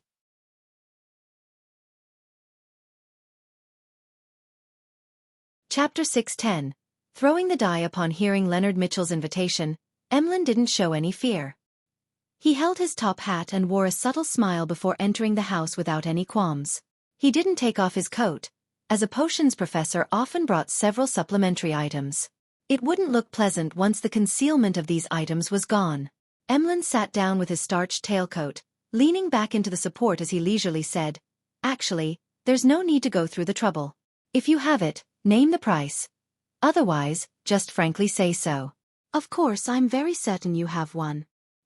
He chuckled as his bright red eyes reflected Leonard Mitchell's figure that didn't mind the tidiness of his getup. The feeling of me knowing you have a secret, with you not knowing anything about me, left Emlyn extremely pleased as he felt a strong sense of superiority. Leonard used his fingers to comb his raven-black hair and casually sat on the chair opposite Emlyn. He didn't show any panic or puzzlement as he said with a smile, At the very least, I need to know who wants it. Perhaps it's me, or perhaps it's my friend. Emlyn tipped his chin as he smiled gently. Leonard squinted his eyes as he cocked his head, as though in thought. Finally, he laughed. All right, since you've already taken out that badge, I'll answer you frankly. I do have a mystical item that can be used to steal the beyonder powers of others, but I only have that one item. If you wish to buy it, £7,000. No negotiation. £7,000? A mystical item of this kind is that expensive? Although he didn't have to pay for it, Emlyn was still shocked. He nearly failed to maintain his bearing as a sanguine. He automatically converted how much money that could be used to exchange for dolls and doll dresses. After 2 seconds of thought, Emlyn revealed a smile and said, I'll consider it. I'll answer you in 2 days. Sure. Leonard curled the corners of his lips. After leaving 7 Pinster Street, Emlyn hired a rental carriage as though nothing had happened as he headed for the steam metro station in Northborough, before heading back to the bridge at Southborough. Taking off his hat, he looked back at the street which had carriages and pedestrians passing through. Emlyn chuckled and took a step into the Harvest Church. In between a tree and a black street lamp, an inconspicuous shadow suddenly moved, revealing the black-haired, green-eyed Leonard Mitchell. His appearance was silent, but it didn't garner the attention of any pedestrians. Someone from the Church of Earth Mother? Leonard frowned slightly as he muttered to himself. He paused for 2 seconds before leaving Rose Street where the Harvest Church was situated. £7,000? Why doesn't he just go rob a bank? Above the grey fog, Klein, who had received the feedback from Emlyn, nearly blurted out. As Gairman Sparrow, he had previously said something similar, but the two situations and the mood was completely different.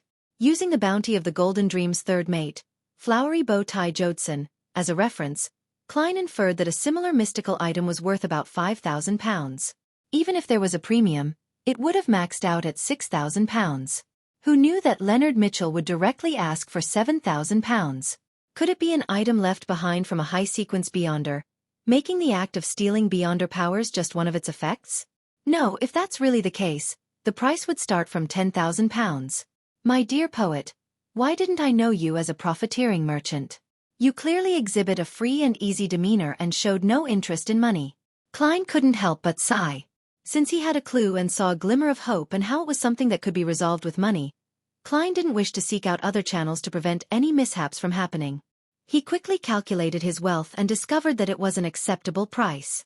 Including the £300 advance from the apothecary, the £5,400 bounty from Wormtongue, and the cash I got from the bodies, and subtracting the £200 to be paid to Miss Magician, I have a total of £12,767 in cash and 5 gold coins. This isn't including my 3 soldi and 8 pence in change. In addition, Miss Justice will pay the £2,000 she owes me before the end of the week, as well as the £1,800 for the psychiatrist characteristic. I'm actually richer than I thought I was. Even in Backlund, I can be considered a tycoon. Klein inhaled and didn't hesitate any further. He made the cash fly out from the junk pile and land on the table. He carefully counted £7,500 in cash and placed them aside. £7,000 for the mystical item, and £500 for Emlyn's hazardous pay. Sigh, after going through all the effort to go past 10,000, more than half of it will be gone in an instant. Klein conjured the world and made him pose in a praying manner to inform Emlyn that there were no problems with going through with the transaction. 15 minutes later, a ritual was to be held to receive the bestowment from Mr. Fool. In addition, Klein also made the world warn Emlyn to not be in a rush to complete the deal after getting the cash. He had to wait until tomorrow. This was because he was afraid that the angel from the Zoroast family inside Leonard Mitchell would sense the grey fog's aura on the cash. He wanted an airing process, just like back when he gave Emlyn the badge. 15 minutes later, Klein glanced at the cash pile which had shrunk by more than half and sighed before returning to the real world. It was already 10:40 on a Friday. They were about 8 hours from Oravi Island. It's time to intimidate the die of probability again. Klein muttered, held the ritual, and brought out the iron cigar case which contained the all-black eye. He guessed that Dark Will would suspect something, so he deliberately brought the die to the washroom to deal with it. Seeing the die of probability calm down once again, Klein quickly dealt with the all-black eye and the iron cigar case. After heaving a long sigh of relief, he did a silent count of the time. It should be enough to last until Dark Will hands it to the contact. There's no need to deal with it again. With this in mind, Klein began to consider another problem with a certain degree of concern. The all-black eye has appeared in front of the true creator before, and it has his mental corruption. To take it out once every few hours might cause him to lock onto me, allowing him to send powerhouses to seek me out. However, it was only 1 or 2 minutes each time, so the problem isn't that serious. Even if he senses it, their estimate of the area wouldn't be too precise. Sigh, when it involves the true creator, there's no way to determine things with divination. I can only raise my guard. Thankfully, this is the last time, and it will take only about 8 hours to reach our destination. Why am I raising flags for myself? Pooey, pooey, pooey. I wasn't thinking of anything. Klein picked up the die of probability and returned to the living room and saw the chubby apothecary slumped on the reclining chair, looking completely exhausted. As for the owl Harry, it looked like it was brimming with energy, as though it didn't need any rest. These are the different traits that different creatures gain from taking the same potion? At the very least, Miss Justice has never mentioned that she doesn't need sleep. It's a uniqueness that comes about because of an owl's biological makeup? Sigh, I don't know much about owls. Indeed, I'm just a keyboard warrior who is only a jack of all trades. Klein sat on the sofa and placed the milky white die into the ring box and patiently waited for evening to arrive when the ship was scheduled to dock. Time ticked by as the sun gradually set in the west. At this point in time, Klein, who had his eyes closed, suddenly sat up, having sensed an extreme danger befall the area. It had exceeded a seer's spiritual intuition, and the clown's intuition for danger. It seemed to stem from the formless grey fog which strangely rippled around him. An enemy! Tail Devourer Ouroboros or the Aurora Order's Saint. Klein opened his eyes as he began considering countermeasures with an abnormally serious expression. Any mistake in a time such as this would require him to consider matters of being resurrected. As for Dark Will and Harry, there was absolutely no way for them to be spared. In the beginning, he hoped that the visitor could only vaguely sense a general area and might not find him or the die of probability. However, when he considered how he was on a ship with no one around on the sea, it wasn't too hard to lock onto a target. The problems would only become worse when that happened, with giving up being the only choice. Above the liner, space was suddenly torn open as an invisible door filled with complicated symbols appeared. Two pale hands reached out from the door and suddenly pulled backwards, allowing his entire body to walk out. He wore a black bonnet and a classic dark robe, a favorite among elders. However, he didn't look past 40. His brown hair was slightly curled, which seemed abnormally hard. Countless illusory images darted across his dark eyes, as though layers after layer of chaotic worlds were hidden within. As Klein's sense of danger intensified, just the change in his expression frightened Dark Will and Harry enough for them to freeze. He didn't hesitate as he followed the plans he had made for such situations. He leaned forward and picked up the die of probability. Determine the outcome of the malefic visitor who just arrived. I want 1 point. Klein said in a deep and soft voice, and he threw out the milky white die. He subconsciously prayed to the goddess, hoping that the die which had recently been intimidated was obedient enough and played a meaningful role. Meanwhile, he appeared extremely calm, to prevent the die from sensing his anxiety and take the opportunity to cause trouble. As the die of probability rolled several times while producing clinking sounds, it fixed at the blood-red 1 point. Above the liner, the black-robed man, who didn't look 40, had the entire liner reflected within his eyes. He emanated his spirituality and scanned the surroundings. He extended his hand to grab the space in front of him as he suddenly pulled a nearly invisible door. The powerhouse stepped in and vanished from the spot. Inside the first-class cabin, Klein immediately felt the danger distancing itself from him. He couldn't help but heave a sigh of relief. He looked at the die of probability on the coffee table and couldn't help but sigh inwardly. If this die didn't have such a negative side effect and could be utilized to its full extent, it would be a divine artifact. As expected of a Grade 0 sealed artifact. As expected of the uniqueness of the monster pathway. Only at this point in time did Dark Will find his courage again as he carefully asked, what just happened? Klein maintained his posture and calmly replied, There's no need for you to know. I understand.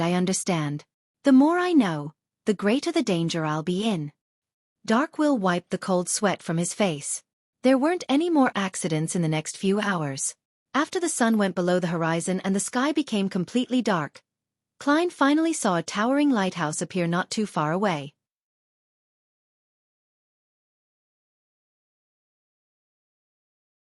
Chapter 611.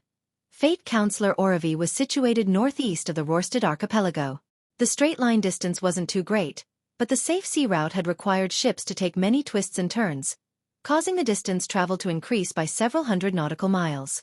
It was originally a primitive island that harbored many kinds of beyonder creatures without any humans inhabiting it. After the hunting era came to an end, the Lone Kingdom banished certain criminals there, causing Oravi Island to gradually have villagers and towns. When more eastern islands were discovered and colonized, the area attracted many new immigrants due to the convenience of the sea route and its rich natural resources, making it a rather thriving port city. The light from the lighthouse tower appeared so warm in the dark environment as it led liners towards the harbor for them to dock. We've finally arrived. My gratitude to the Crimson Moon and Fate for blessing me. Dark Will jumped off the last gangway and stepped onto solid cemented ground. To be precise, apart from Fate, you should thank the Fool and Sea God for their blessings. Klein held his leather suitcase with one hand as he tapped his cane. Dark Will properly put away the ring box which contained the die of probability, and he didn't delay in asking where the bellman Carnot stayed. He rented a carriage and went straight for St. Draco Cathedral. He then entered the magnificent bell tower which boldly used the colors of red, blue, and yellow. Inside the bell tower, Carnot had a cramped room he could call his own. Knock, knock, knock. Dark Will knocked on the door thrice, eager to hand over the item on his person. With a creak, the brown wooden door opened and out came a large man who was slightly hunched. He looked to be in his 40s, and individually, there was nothing strange about his facial features, but when put together, it was filled with an unharmonious vibe. Klein only took a glance and discovered that his eyes weren't leveled. His nostrils were of different sizes, and his left facial muscles were slightly loose, causing the corner of his mouth to droop slightly. It was the complete opposite for the right side of his face. Carnot's legs were obviously of different lengths, and one of his arms was thick, while the other was thin. His entire body was highly disproportional, making him extremely ugly. Who are you? Dressed in a black robe, Carnot glanced at the duo. Are you the bellman Carnot? Dark Will asked cautiously. Carnot chuckled with one corner of his mouth raised while the other stayed low. There shouldn't be a second person as ugly as me. Indeed. Dark Will nodded very honestly before laughing. I can tell that you have quite a good state of mind. To be honest, looks don't matter for a man. What's important is their skills in bed. Tisk, that's because you haven't seen ladies who only have fetishes for good looks. Having experienced the era of celebrities of the masses, Klein scoffed from the side. Carnot's expression darkened as he said, I don't wish to discuss such matters. You have problems in that area? No problem. I have different kinds of medicine that can treat all your problems. Before Darkwill finished his sentence, Klein took a step forward, afraid that he would end up being beaten to death. He put half his body between them as he said in a deep voice. He's Roy King's student. I figured. Roy King once described his traits. Carnot made way and invited the two in. His room was extremely tiny, with only a single bed and a cabinet which could be used as a dining table. The washroom was at the bottom of the bell tower. Darkwill pulled out a ring box and handed it to Carnot as he forced a smile. My teacher got me to hand this item to you. Carnot stole a glance at it and was clearly relieved to see 4 points. He said to Darkwill, You aren't as unreliable as your teacher described you to be. I can tell that you didn't attempt to use it. That would have awoken it and make it realize that it's no longer sealed. The chubby apothecary's face blushed red as he honestly said, That's because it's relatively quiet now. In another 1 to 2 hours, it will automatically roll itself. It's best you think of a method to seal it again. Carnot's face twitched. Again? I accidentally dropped it on the ground and then it came alive. Darkwill wanted to glance at his owl Harry, but he realized that it hadn't followed him in. It was perched outside the bell tower to serve as a sentry. Carnot's eyes clearly widened as his hunched back nearly straightened. How did you arrive here? From his point of view, Roy King's student should have long died at the whims of the die. Darkwill hurriedly pointed to Gammon Sparrow and said, It's all thanks to this gentleman. He's a powerful adventurer. He provided the most effective protection and a temporary method of sealing the die. What method was it? Carnot blurted out the question. Klein laughed and replied, Trade secret. Carnot's expression changed a few times as he pressed his hand to his chest and bowed. I thank you for your help on behalf of my organization. Darkwill continued. Hiring him costs £1,000 and a request. The request is to help him find a mystical item with powerful offensive traits but without very serious negative side effects. He will purchase it at a reasonable price. I only had about £300, so that was all I could pay. I'll have to rely on you to pay the rest. Carnot fell silent as the corners of his lips twitched. I only have about £100. Suddenly, there was silence in the bellman's room. The wind from outside blew through the cracks and brushed across the 3 men's face. Finally, Carnot spoke again. Perhaps Councilor Ricardo has the money. I'll lead you to him. From the looks of it, he trusts us. After all, a fake counselor is in no way comparable to a die of probability. If there were really problems with us, there would be no need for us to bring the die over to prevent any accidents and snatch away the uniqueness. Klein watched as Carnot picked up a lantern from the corner of the room. At this moment, he secret-activated his spirit vision and simply scanned the man. Klein nearly pricked up his brows with the sight. This was because Carnot's aura colors were rather unique. There were no problems with his emotional colors, as they were very ordinary. However, his ether body which represented his body appeared unnatural. His heart was green, his head was purple, and his digestive system was yellow. It felt like they were different parts which were mashed together in great disharmony. At the same time, Carnot's soul also gave the same feeling. A monster that was stitched up internally? Klein made a rough judgment based on what he knew. After Carnot got the lantern, he turned his head to glance at the adventurer, Gammon Sparrow, and said without much of an expression, I'm very sensitive to spirit vision. I believe you have noticed certain problems. I'm not a naturally born person. I'm a product of the Church of Earth Mother's attempts to refine the human body. I'm considered a failed specimen, which is why I do not have the ability in that aspect. His final sentence was directed at Darkwill. Carnot didn't speak again as he carried the lantern and donned a black robe. He hunched his huge body and used the dim light to walk down the stairs of the dark and silent bell tower. Product of the Church of Earth Mother's attempts to refine the human body? But St. Draco Cathedral belongs to the Church of Storms. Since it's a failed specimen, no attention is paid to it. Carnot turned his back on the Church of Earth Mother and became a member of the Life School of Thought? This is understandable. Both the Church of Earth Mother and the Life School of Thought hold the apothecary pathway, and they will definitely have some overlapping. But why would the Life School of Thought send this fellow, that doesn't seem simple to be a bellman, to the Church of Storms? Is it just a normal disguise, or there's a particular connection between the two? Klein followed Carnot in a seemingly calm manner as he walked out the bell tower and circled round to a stone bridge. Just as he came close to the left side of the bridge, Klein suddenly felt something as he looked diagonally upwards. The owl Harry had flown out as well and landed on a tree branch. Gotcha! The branch suddenly snapped as Harry plummeted. With great difficulty did it fly up again without falling to the ground. Dark Will was just about to say something when Carnot explained in a deep voice. Councilor Ricardo is injured, so his powers are somewhat out of control. Once anyone enters a specific range, they will be tainted with bad luck. Carnot stopped in his footsteps as he threw the ring box containing the die under the bridge. Mr. Councilor, Roy King's student has delivered the die. Very good. A hoarse voice sounded from deep within the bridge's belly. A silver-scaled palm reached out from the darkness as he held down the ring box which had fallen onto the mud. Following that, he opened the ring box and took out the milky white die. His other hand, which was covered in silver scales, also reached out as he held a piece of a paper-like item made of leather. The item resembled a water pipe, but its ends were connected. It revealed a grayish-white color under the crimson moonlight. Its surface had many complicated symbols and labels, as well as many words in Hermes text which pointed to the snake of Mercury, Willa Septon.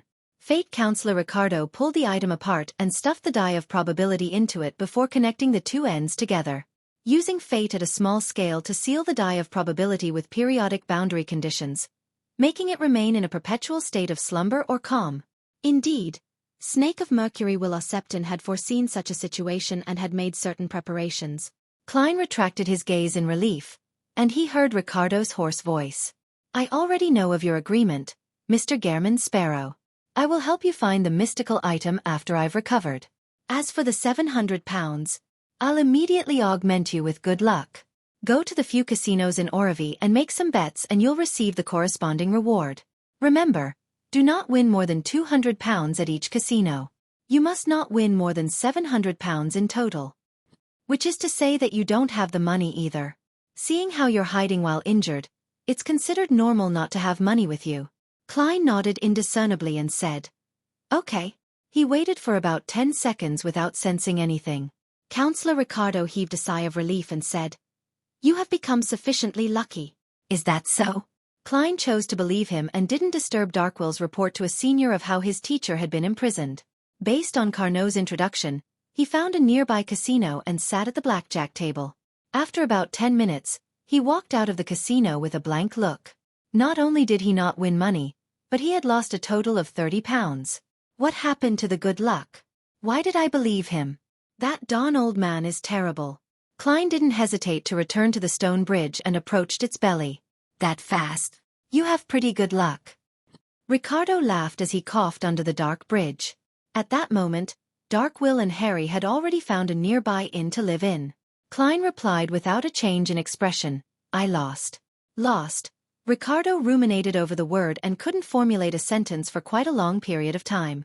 In the dark environment, an ordinary owl nervously flew over.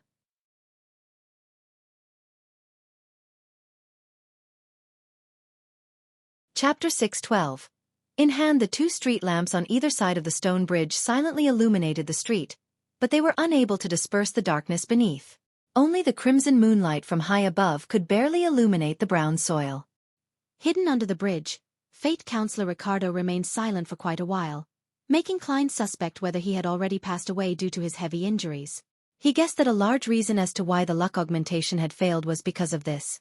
Just as Klein was about to ask a probing question to determine the situation, Ricardo coughed and said in a deep, hoarse voice, You live up to the reputation of being a powerful adventurer capable of temporarily sealing the die. What happened has exceeded my expectations. Ahem, I'm very curious as to why my luck augmentation on you had failed. I'm very regretful that I can't come out and meet you in person. Otherwise, I should be able to see what beyonders from other pathways will find difficult to see, even if they possess relatively powerful spirit visions. This is the uniqueness that the fate pathway holds. So the problem lies with me? That's not the point. The point is that you need to reimburse me £700. No, £730. Klein cursed as he couldn't help but recall the orphan, Adamisol, who had the nickname of Monster in Tinjin City. The young man who was equal to half a sequence 9 had cried out after seeing Klein before falling to the ground. His eyes bled, and the fear he exhibited was as if he had seen a devil. This is because of the uniqueness of the Wheel of Fortune's path of the divine, so he saw something wrong with me. He saw something related to the grey fog? Unfortunately, this fate counselor is quite heavily injured and has a domain of bad luck around him. There's no way for him to help inspect me. I should ask Snake of Fate Will Septon when I'm back. Perhaps he might know something. However, this pathway does have the bearing of a charlatan. He might not directly answer me and has a high chance of answering in vague terms. Klein maintained his expressionless attitude and said, "Then, what do you plan on doing?" Ricardo sighed and said, "Get Dark Will here. I'll augment him with good luck and get him to win the money at the casinos on your behalf." Using the name of the inn counselor Ricardo gave, Klein quickly found the chubby apothecary, Dark Will. Then, while carrying the suitcase and cane, Klein watched as he kept winning money at the major casinos. By midnight, he had already won £750. After receiving the remaining £730, Klein realized a problem. The reason for the luck augmentation's failure was because of him. Why is that so? Klein held close his bulging wallet and frowned as he thought silently to himself. He quickly thought of the thin, invisible grayish-white fog around him and realized the reason. After advancing to Faceless, the gray fog has integrated with reality to a certain extent. Not only can it help me screen off ravings that aren't too powerful, but it can also destroy any influence that changes my fate to a certain extent. Therefore, this counselor's luck augmentation was ineffective? According to this logic, bad luck to a certain extent shouldn't affect me either. Hey, what the heck? It doesn't make me become some unlucky fool, but it also destroys my chance of being a lucky man or winner. Klein secretly shook his head and followed Dark Will and the owl back to the stone bridge. He informed Ricardo of how to summon his messenger and to immediately send him news once he obtained any information on a mystical item with powerful offensive traits. After doing all of this, Klein found an inn at the Oravi Islands port city and got a simple room for himself. Backlund. In the morning, Emlyn White walked under his favorite gloomy skies, moving through the thick fog that couldn't be compared to those in November or December as he once again arrived outside Northborough's 7 Pinster Street. After pulling the doorbell, he straightened his back as he lifted his chin and waited patiently. When Leonard opened the door, he looked at the handsome but detestable face before making way and allowing the visitor to enter. He was still dressed in his home wear, comprising of a white shirt and black trousers. However, he had an additional dark-colored vest draped over him. "Have you considered the matter?" Leonard asked with a smile. No problem. Since it wasn't his money, Emlyn had no intention to haggle. He even believed that with the attitude displayed by Leonard, there was a high chance of having the price raised if he tried. Leonard gently nodded and smiled. "Very rich. I can tell that you're trying to lead me to say more." Emlyn silently scoffed and replied, "That's not something you need to concern yourself with." With that said, he raised the suitcase in his hand and opened it, revealing £7,000 in cash. Leonard took out each stack of cash and thoroughly checked it carefully. Then he pulled off the red glove he wore on his left hand and handed it to Emlyn. "This is the mystical item you require. It can change colors to disguise itself. It's called Tinder. It can raise the wearer's charm, making his words be equipped with great persuasiveness. It can steal the beyonder power of a target within 50 meters. The more you understand the target, the easier it is to steal the power you wish to steal. The less you know, the more random it becomes, and it relies on luck. When the target is at sequence 6, there is a chance of failure. The higher the sequence, the higher the chance of failure. After the theft succeeds, the target will lose that beyonder power, and it will take at least 12 hours to recover. The owner of Tinder will be able to use it adeptly for 10 minutes. And the reason why it's expensive is because it has very few negative side effects." Emlyn, who silently took in the introduction, had his interest piqued by a mystical item like Tinder. He asked, "What are its negative side effects?" Leonard combed his hair and smiled. "First, when wearing it, there is a small probability of losing something on you. Second, when using it, a particular beyonder power belonging to you will be lost for at least 12 hours, but during this period, it will be the only beyonder power lost. In other words, even if it's used repeatedly, there will only be one power lost the entire time." Compared to the many sealed artifacts I know of, its negative side effects are indeed trivial. Emlyn cleared his throat as he nodded. He received tinder and checked it carefully before taking out the stacks of cash from the suitcase and placing them on the coffee table. Following that, he placed the glove into the suitcase and didn't take it with him directly. With the suitcase, Emlyn returned to the Harvest Church just like he did before. Once he entered the priest's break room, he set up a sacrifice ritual.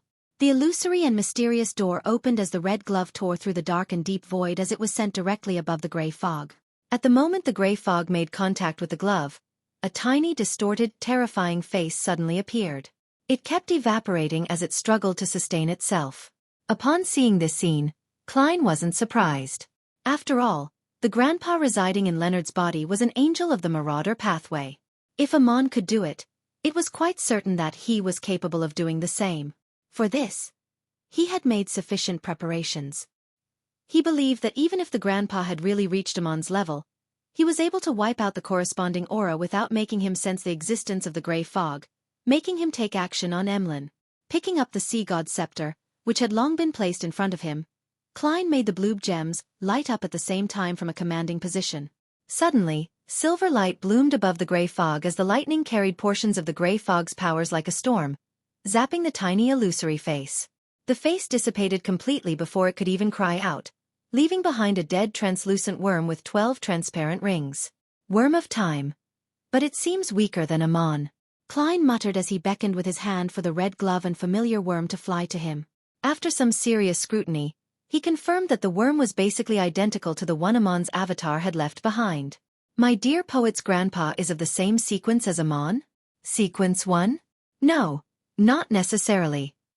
Perhaps this is a unique trait of one of the earlier sequences.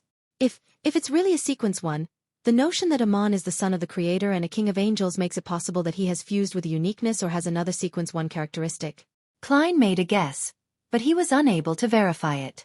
As for what the dead worm of time could be used for, or when its spirituality would completely dissipate, he could only throw it into the junk pile due to his lack of the corresponding knowledge. 7 Pinster Street. Backlund. Leonard Mitchell sat on the sofa with his eyes tightly closed. His legs were propped up on the coffee table as though he was using a short nap to make up for an entire night of being awake. After an unknown period of time, he suddenly opened his eyes and said with a suppressed voice, "What happened? Have you determined the true buyer of Tinder?" An elderly voice rang out in his mind. "The aura I left behind has been eliminated. Completely eliminated. Did you discover anything?" Leonard retracted his feet as he asked in a deep voice. The ancient voice sighed. "Nothing. Everything was over before I could react. If I were in my best state, I might have been able to grasp the relevant clues. Unfortunately, I've remained in a weak state for years." Leonard remained silent for more than 10 seconds before he shook his head. "Then we'll temporarily treat it as if this never happened." Above the gray fog, Klein listened to Emlyn's report and took note of the information regarding the mystical item. He fiddled with the glove named Tinder as he examined it. "Heh, this way, I'll have a glove for my right hand," he chuckled as he muttered to himself. After serious consideration, Klein abandoned the thought of immediately extracting the mental corruption of the true creator from the all-black eye. This was to ensure his success, hoping to leave the chance to the moment when he was concocting the Nimble Right Master Potion.